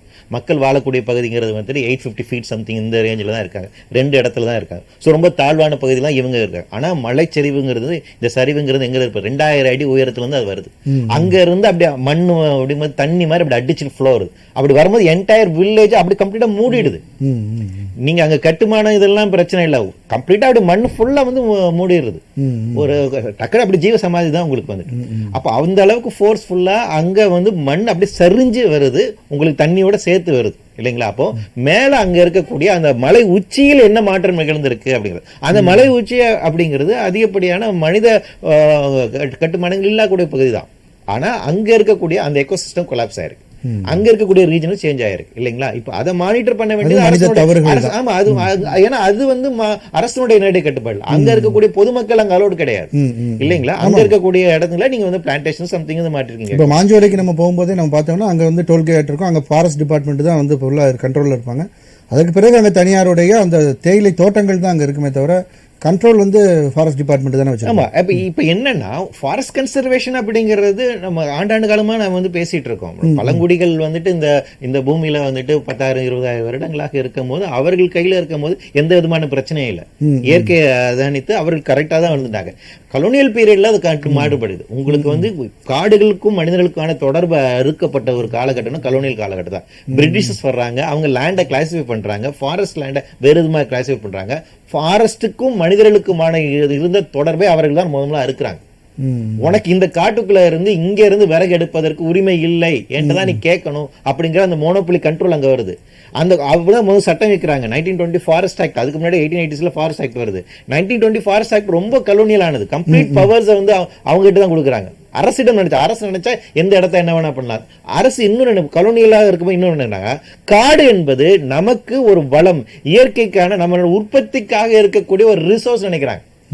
அதுதான் அங்க இருக்கக்கூடிய பிரச்சனை. நாம் சேர்ந்து வாழக்கூடிய ஒரு நிலப்பகுதியாக அவங்க வந்து பார்க்கல. நம்முடைய தமிழ் மரபு அப்படிங்கிறது இருக்கும். நிலவியோட சேர்ந்து குறிஞ்சி முல்லை இருக்கும். அவங்களுக்கு அந்த இது கிடையாது. அவங்கள பொறுத்த வரைக்கும் காடு நமக்கு ரிசோர்ஸ். அங்க இருந்து டீக்கு வரணும், அங்க இருந்து எனக்கு பெப்பர் வரணும், அங்க இருந்து எனக்கு டீ வரணும், அங்க இருந்து எனக்கு காஃபி வரணும். அவங்களுக்கு ஒரு ரெஸ்ட் எடுக்கிற இடமா இருக்கணும். இந்த மாதிரியான விஷயங்கள் கேளிக்கைக்கான இடம், அதே நேரத்தில் வியாபாரத்துக்கான ஒரு இடமா இருக்குங்களா? அப்ப அதற்கேற்ற மாதிரி அந்த எக்கோசிஸ்டத்தை நீங்க மாற்றி அமைக்கிறீங்க. அப்ப உங்களுடைய தேவைகளுக்கு ஏற்படக்கூடிய பயிரை நீங்க அங்க போய் பண்றீங்க. சொன்னாங்க அதிகமான பில்டிங்ஸ் எல்லாம் அங்க கட்டி நியூ ஸ்பீசிஸ் நீங்க இது பண்றீங்க. அப்ப இது பண்றீங்க. அப்ப ஒரு எக்கோசிஸ்டம் நீங்க ஜோசிமட்ல கூட நம்ம பார்த்தோம். அங்க வீடுகள்லாம் அப்படியே வந்து நீங்க எப்படி வந்து இமயமலை தன்னோட கேரிங் கெபாசிட்டி இழந்துகிட்டு இருக்கோ, அதே போலதான் இன்னைக்கு வெஸ்டர்ன் காட்ஸ் தன்னோட கேரிங் கெபாசிட்டி இழந்துட்டு இருக்கு. இப்போ அங்க இமயமலைக்கான ஒரு ஸ்டடி பண்றதுக்கு ஒரு கமிட்டி ஃபார்ம் பண்ணிட்டாங்க. அதோட கேரிங் கெபாசிட்டி ஜோசிமர் சார்ந்திருக்க பகுதி அமைங்கிட்டு இருக்காங்க. அங்க இருக்க கிளாசியஸ் உருகிட்டு இருக்காங்க. வெஸ்டர்ன் காட்ஸ்க்கு ஃபார்ச்சுனேட்லி ஆல்ரெடி 2 ஸ்டடி இருக்கு. இருக்கிற ஸ்டடியை உங்களால இன்னும் அமல்படுத்த முடியல அப்படிங்கறதா இருக்கு. சயின்டிபிக் ஸ்டடி ஆல்ரெடி ஒண்ணு பண்ணியாச்சு. அந்த ஸ்டடியின் அடிப்படையில் குறைஞ்சபட்சம் நாம் நடவடிக்கை எடுத்திருந்தோம் என்றால் இந்த உயிர்களை காப்பாத்திருக்கலாங்கிற 10 வருடங்களாக 2 கமிட்டியோட ரிப்போர்ட்ஸ் நம்மளால இம்ப்ளிமெண்ட் பண்ண முடியலங்கிறது அதுதான் இருக்கு. அப்ப உத்தராகண்ட்ல இதெல்லாம் நிறைய நடக்கிறது. சோ அங்க எப்படி அவங்க மேனேஜ் பண்றாங்க அந்த ஸ்டடிஸ் இதெல்லாம் அவங்க ஃபாலோ பண்ணி நம்ம கேரளால அவங்க இம்ப்ளிமெண்ட் பண்ணியிருந்திருக்கலாமோ அப்படின்ற ஒரு கேள்வி. இல்ல அதான் என்னன்னா இன்னைக்கு வந்து பாருங்க கிளைமேட் சேஞ்ச் இருக்கு. இப்போ பெரிய பிரச்சனையா இருக்கு. அதாவது என்னன்னா இன்னைக்கு முன்னாடி கடந்த 10,000 வருடங்களாக இருந்த அளவுக்கு பூமி இல்லைங்க. இன்னைக்கு இப்ப இருக்க நம்ம இந்த வருஷம் இருக்கல இந்த July highest ever record warmest year இருக்கிறோம். 17.8 டிகிரி செல்சியஸ் அளவுக்கு பூமியோட சராசரி வெப்பநிலை கடந்த 1.5 லட்சம் வருடங்கள் இல்லாத அளவுக்கான ஒரு அமைப்பு இது. கடந்த 8 லட்சம் அளவில் பார்த்திராத அளவுக்கான இன்னைக்கு பூமியில இருக்கக்கூடிய அட்மாஸ்பியர்ல வந்து கார்பன் அளவுங்கிறது பாத்தீங்கன்னா 425 பார்ட்ஸ் பெர் மில்லியன் இருக்கு. 425 ppm இருக்கு. இது வந்து கடந்த 8 லட்சம் வருடங்கள் இல்லாத ஒரு அமைப்பை நம்ம உருவாக்கி வச்சிருக்கோம். அப்போ என்டையர் பயோஸ்பியரை நீங்க வந்து மாதிக்கிறீங்க. இனிமேல் நீங்க வந்து புயல், மழை, இந்த மாதிரி வெள்ளம் இதெல்லாம் அதிகமாக தான் இருக்கும். எக்ஸ்ட்ரீம் கிளைமேட்டிக் துபாயிலே வந்து பெரிய அளவுல ஆமா எக்ஸ்ட்ரீம் கிளைமேட்டிக் ஈவென்ட்ஸ் தான் உங்களுக்கு அதிகம். ஆனா இது குறித்தான ஆய்வுகள் அப்படிங்கிறது உங்களுக்கு 50,000 வருடங்களுக்கு முன்னாடி வந்துருச்சு. நம்ம 1992 கிளைமேட் சேஞ்சுக்கு ஒப்பந்தம் கையெழுத்து போட்டிருக்கோம். 2015 பாரிஸ் அக்ரிமெண்ட் கையெழுத்து போட்டிருக்கோம். அப்ப அரசாங்கம் இவெல்லாம் G7லயும் G20லயும் இத பத்தி தான் பேசுறாங்க. என்ன பத்தி என்ன விளைவுகள் வருது? அவர் கிளாஸ்கோ மாநாடுல போயிட்டு பஞ்சமிர்தம் சொல்லிட்டு மோடி என்ன பேசுறாரு? நாங்க வந்து குளோபல் வார்மிங் கட்டுப்படுத்த செய்யறோம். எங்களோட வாழ்வியலங்கிற அப்படிதான் நாங்க ஏற்கனவே சேர்ந்து லைஃப் மிஷன் அப்படி அறிவிக்கிறாங்களே ஒழிய ஆனா பட்ஜெட்ல என்ன இருக்கு? அப்ப வெறும் வார்த்தைகள் வந்து மக்களை பார்த்து விடாது. உங்களுக்கு இந்த மாதிரி அறிவியல் ரீதியாக இருக்கக்கூடிய ஆய்வறிக்கை ஏற்கனவே இருக்கு. இந்த மாதிரி இந்த லேண்ட் ஸ்லைடிங் மட்டும் இல்ல, ஒவ்வொரு விதமான பிரச்சனை நாம் சந்திக்க போறோம். வறட்சி ஒரு இடத்தை சந்திக்க போறோம், அதிகப்படியான மழை பொழிவு சந்திக்க போறோம், அதிகப்படியான புயலை சந்திக்க போறோம், அதிகப்படியான வெப்பத்தை சந்திக்க போறோம். கண்டிப்பா சார். இது எல்லாமே ஆபத்தா இருக்கும்போது அப்ப அரசு இதை புரிந்து கொண்டு என்ன நடவடிக்கை மேற்கொள்கிறார்கள் அப்படிங்கறது மிகப்பெரிய ஒரு சவால். இது குறித்து உங்க நிறைவான கருத்தை நீங்க சேர்த்து பதிவு பண்ணிருங்க சார். நிறைவான கருத்து அப்படிங்கன்னா நாளை அப்படிங்கிற கடந்த அடுத்த 30 வருஷத்துல நாம என்ன செய்ய போறோங்கிற முக்கியமான சொன்னோம். ஐக்கிய நாடுகள் சபையினுடைய செக்ரட்டரி ஜெனரல் ஆண்டனி கிரெண்டர்ஸ் சொன்னார். ஆண்டனி கிரெண்டர்ஸ் அவர் என்ன சொன்னார்னா, we are on the road map to climatic hell அப்படின்னார். கிளைமேட்டிக் ஹெல்ங்கிற வார்த்தை பயன்படுத்தினார். அப்ப எதிர்காலத்தில் இன்னும் இந்த மாதிரி இயற்கை சீற்றங்கள் அதிகரிக்கத்தான் போகின்றன. அப்ப அந்த விளைவுகளை நாம் எதிர்கொள்ள வேண்டும், பாதுகாக்க வேண்டும் என்றால் தற்போது இருக்கக்கூடிய இயற்கை அமைப்புகளை அப்படியே பாதுகாக்க வேண்டும் சொல்றாங்க. குறைஞ்சபட்சம் 40% இயற்கை அமைப்புகளை அப்படியே பாதுகாக்கணும். அப்போ என்னன்னா நம்மளோட வளர்ச்சியை நாம் ரீவிசிட் பண்ணணும். ஆனா இப்ப கவர்மெண்ட் காடுகளை வந்து அதிகமாக்குறதுக்கு தொடர்ந்து நடவடிக்கை இந்த வருஷம் இவ்வளவு காடுகள் அதிகமாக ஃபாரஸ்ட் கன்சர்வேஷன் ஒவ்வொரு வருஷமும் அந்த report forest conservation amendment act ஒன்னு கொண்டு வந்து காடுகளுக்குள்ள நான் ஃபாரஸ்ட் வேலைகளை செய்வோம், பிரைவேட் லேண்ட்ல ஃபாரஸ்ட் வளர்ப்போம்னு சொல்லுங்க அரசு. இதுதான் வந்துட்டு ஃபாரஸ்ட் கன்சர்வேட் பண்ண முடியுதா? என்ன சொல்றாங்க, தனியார் இடத்துல நாங்க இனிமேல் மரம் நட்டுவோம், காட்டுக்குள்ள போயிட்டு விஷயங்கள் அது மாதிரி நிறைய காட்டுக்குள்ள போயிட்டு நாங்க இனிமேலும் குவாரி பண்ணுவோம், கிரிட்டிக்கல் மினரல்ஸ் வந்து கண்டெடுக்க போறோம் அப்படின்னு பேசுறாங்க. இவங்களை பொறுத்த வரைக்கும் கனிம வளங்கள் அங்க இருந்தா இருக்கும், நாங்க போய் அங்க ட்ரில்லிங் பண்ணி வந்து சைடா ட்ரில் பண்ணி எடுப்போங்கிறாங்க. மக்கள்கிட்ட கருத்துக்கு தேவையில்லைங்கிறாங்க. ஃபாரஸ்ட் கன்சர்வேஷன் அமெண்ட்மெண்ட் ஆக்ட் இப்ப கொண்டு பாஸ் பண்ணிட்டாங்க. அது மோசமானது. காடுகளை கம்ப்ளீட்டா அழிச்சிடும். நீங்க அப்ப இருக்கக்கூடிய காடுகளை அழிக்க போறீங்க. இன்னொரு படத்துல கோஸ்டல் ரீஜன்ல இருக்க மேங்க்ரோவ் ஃபாரஸ்ட் வந்து அழிக்க போறீங்க. அப்ப இருக்கக்கூடிய சதுப்பு நிலங்களை காலி பண்றீங்க. அப்ப இயற்கை அங்கங்களாக இருக்குதா? இதுதான் நமக்கான இயற்கை பேரியர்ஸ். இவற்றை அழித்து விட்டு மனித உயிர்களை பாதுகாக்க முடியாது. சரி சார், நன்றி சார், நன்றி சார். உங்களுடைய நிறைவு கருத்தை நீங்க பதிவு பண்ணுங்க. இது வருங்காலத்தில் பார்த்தோம்னா 2 வார்த்தைகள் வந்து அடிக்கடி பயன்படுத்தக்கூடிய வார்த்தைகளாக global warming and climate change. இந்த கிளைமேட் சேஞ்சுக்கும் இந்த குளோபல் வார்மிங்குக்கும் ஆன காரணங்கள் எல்லாருக்குமே நல்லா தெரியும். அதாவது வந்து நம்ம விடுற அந்த மனிதர்களால் உருவாக்கப்பட்ட அந்த கார்பன் டை ஆக்சைடு போய் அக்குமுலேஷன் ஆகி அதனால தான் இந்த கிளைமேட் சேஞ்சு இதெல்லாம் வருது. இதை வந்து குறைக்கிறதுக்கு தடுப்பதற்கு தனி மனிதன் வந்து என்னென்ன மாதிரி இதில் நடைமுறைகளை நம்ம பயன்படுத்தும். கிரீன் எனர்ஜிக்கு நிறைய இன்வெஸ்ட் பண்றாங்க. சொசைட்டி வந்து என்னென்ன மாதிரி நடவடிக்கைகள்லாம் எடுத்தோம் அப்படின்னா வந்து இந்த மாதிரி இதெல்லாம் குறைக்கலாம். அது வந்து பேசினா மட்டும் போதாது, ஸ்கூல் கரிக்குலத்தில் வச்சா மட்டும் போதாது, அது நடைமுறைக்கு கொண்டு வர்றதுக்கு என்னென்ன மாதிரி நடவடிக்கை எல்லாம் எடுத்தோம் அப்படின்னா வந்து இந்த நம்ம கிளைமேட் சேஞ்ச் கிளைமேட் சேஞ்ச் வர்றதுனாலதான் வந்து இந்த மாதிரி இந்த கிளவுட் பர்ஸ்ட் ஆகுது, ஹெவி ரெயின்ஸ் ஆகுது, ஒரே டயத்துல வந்து இவ்வளவு ஹெவி ரெயின்ஸ் பெஞ்சு இந்த மாதிரி ஒரு இடர்பாடுகள்லாம் உருவாக்குது. நன்றி சார், நன்றி சார். உங்களுடைய நிறைவு கருத்து. மக்களுக்கு விழிப்புணர்வு ஏற்படுத்தணும்னா குறு நாடகம், நாட்டிய நாடகம், கலை வளர்த்து இந்த நாட்டிய கலைஞர்கள் இவங்களை வச்சு சின்ன சின்ன ப்ரோக்ராம் பண்ணி நம்ம ஒவ்வொரு டிவி சேனலையும் சரி, சினிமா பார்க்க போறவங்களுக்கு சரி, ஒரு விழிப்புணர்வு ஒரு 10 நிமிஷம் அதை போட்டு காமிக்கணும். எப்படி நம்ம நேஷனல் ஆந்தம்க்கு இது பண்றோம், அது பண்ணலாம், ஜனங்க உடனே ஒபே பண்ணி நிக்கிறாங்க, அது மாதிரி இதை பார்த்துட்டு போற மாதிரி பண்ணோம்னா சிறு குழந்தைகளுக்கு அது மனசுல பதியும். அவங்க தாய் தகப்பனுக்கு சொல்லுவாங்க. இது வந்து விழிப்புணர்வு தான் நமக்கு முக்கியம். நம்ம வந்த பிற்பாடு அதை கட்டுப்படுத்துறதுக்கு வேற, வராதுக்கு முன்னாடியே அதுக்கு நம்ம தடை பண்ணோம். நன்றி சார். சார் செல்வகுமார் சார், உங்களுடைய நிறைவு கருத்தை நீங்க பதிவு பண்ண. கண்டிப்பாக. அதாவது உலகம் கடுமையா வெப்பமடைந்த காரணத்தினால்தான் குறுகிய காலத்துல அதிக மழை பொழிந்து வருகிறது. பொதுவாக அதிக இந்த பாதிப்பு வந்து பாத்தீங்கன்னா இந்தியாவிலையும் சீனாவிலையும் தான் கார்பனே அதிகம் குவியுது. ஐரோப்பிய கார்பன் காற்றின் போக்குவரத்து காரணமாக நம்மளோட இந்தியாவோட இமயமலை தடுக்கிற காரணத்தினாலையும் சீன பகுதிகளிலையும் பசிபிக் ஓஷன் பகுதியிலையும் அதிகமா கார்பன் குவிக்குது. இதுல உலகத்துல பாதிக்கிற அதிகமான இந்த மாசுனால இந்தியா, சீனா போன்ற ஆசிய நாடுகள் தான் அதிகமா பாதிக்குது. அதனால கண்டிப்பா இன்றைக்கு வரைக்கும் நாம அசால்ட்டா விட்டிருந்தால் கூட இனிமேல் இதற்கு மிக மோசமான கண்டிஷனுக்கு நம்ம போகாம அளவிற்கு மக்களும் அரசும் விழித்துக் கொண்டு உடனடி நகையில பூவுலகில் நண்பர்கள் சார் பேசுறத பாத்தீங்கன்னா இன்றைக்கு இல்ல பல நாட்களாக பாத்துட்டு அவங்களோட யோசனைய, அவங்களோட ஹிஸ்டரி, அவங்களுடைய படித்து அவங்க அந்த பாடத்தை நாம எடுத்து அவர்கள் சொல்ற புள்ளி விவரங்கள் அறிவியல் ஆய்வு கட்டுரைகளை எடுத்துக்கொண்டு அதற்கு வழி, அதற்கு மாற்று ஏற்பாடுகளை அவர்கள் படி செய்தாலே போதுமானதாக இருக்கும். மிக துல்லியமான ஒரு ஆய்வறிக்கையெல்லாம் அவர்கள் கையில இருக்கிறது. கண்டிப்பா சார், நன்றி சார். அதாவது இதுக்கு வரக்கூடிய காலங்களிலாவது இந்த பேரிடர் என்பது வந்து நம்ம தடுக்க, இயற்கையை வந்து நம்மளால தடுக்க முடியாது. இருந்தாலும் மேன்மேட் டிசாஸ்டர்ஸ் தான் நிறைய வந்து இப்ப நடந்துட்டு இருக்கு அப்படின்றது அந்த விவாதத்துல நமக்கு தெரியுது. அந்த ஈகோ சிஸ்டத்தை முடிஞ்ச வரைக்கும் நம்ம டிஸ்டர்ப் பண்ணாம இருந்து இந்த மாதிரியான நிகழ்வுகளை நம்மளால தடுக்க முடியும். எக்கச்சக்கமான அந்த மனித உயிர்களை நம்ம இதற்கு எதிர்காலத்திலாவது நம்ம காப்பாற்ற முடியும் அப்படின்றதான் இந்த விவாதத்திலே நமக்கு புரியக்கூடிய ஒரு விஷயமா இருக்கு. நம்முடன் விவாதத்தில் பங்கு பெற்ற விருந்தினர்கள் அனைவருக்கும் நன்றி. மீண்டும் ஒரு விவாத நேரம் நிகழ்ச்சியில் சந்திப்போம் நேயர்களே. நன்றி, வணக்கம்.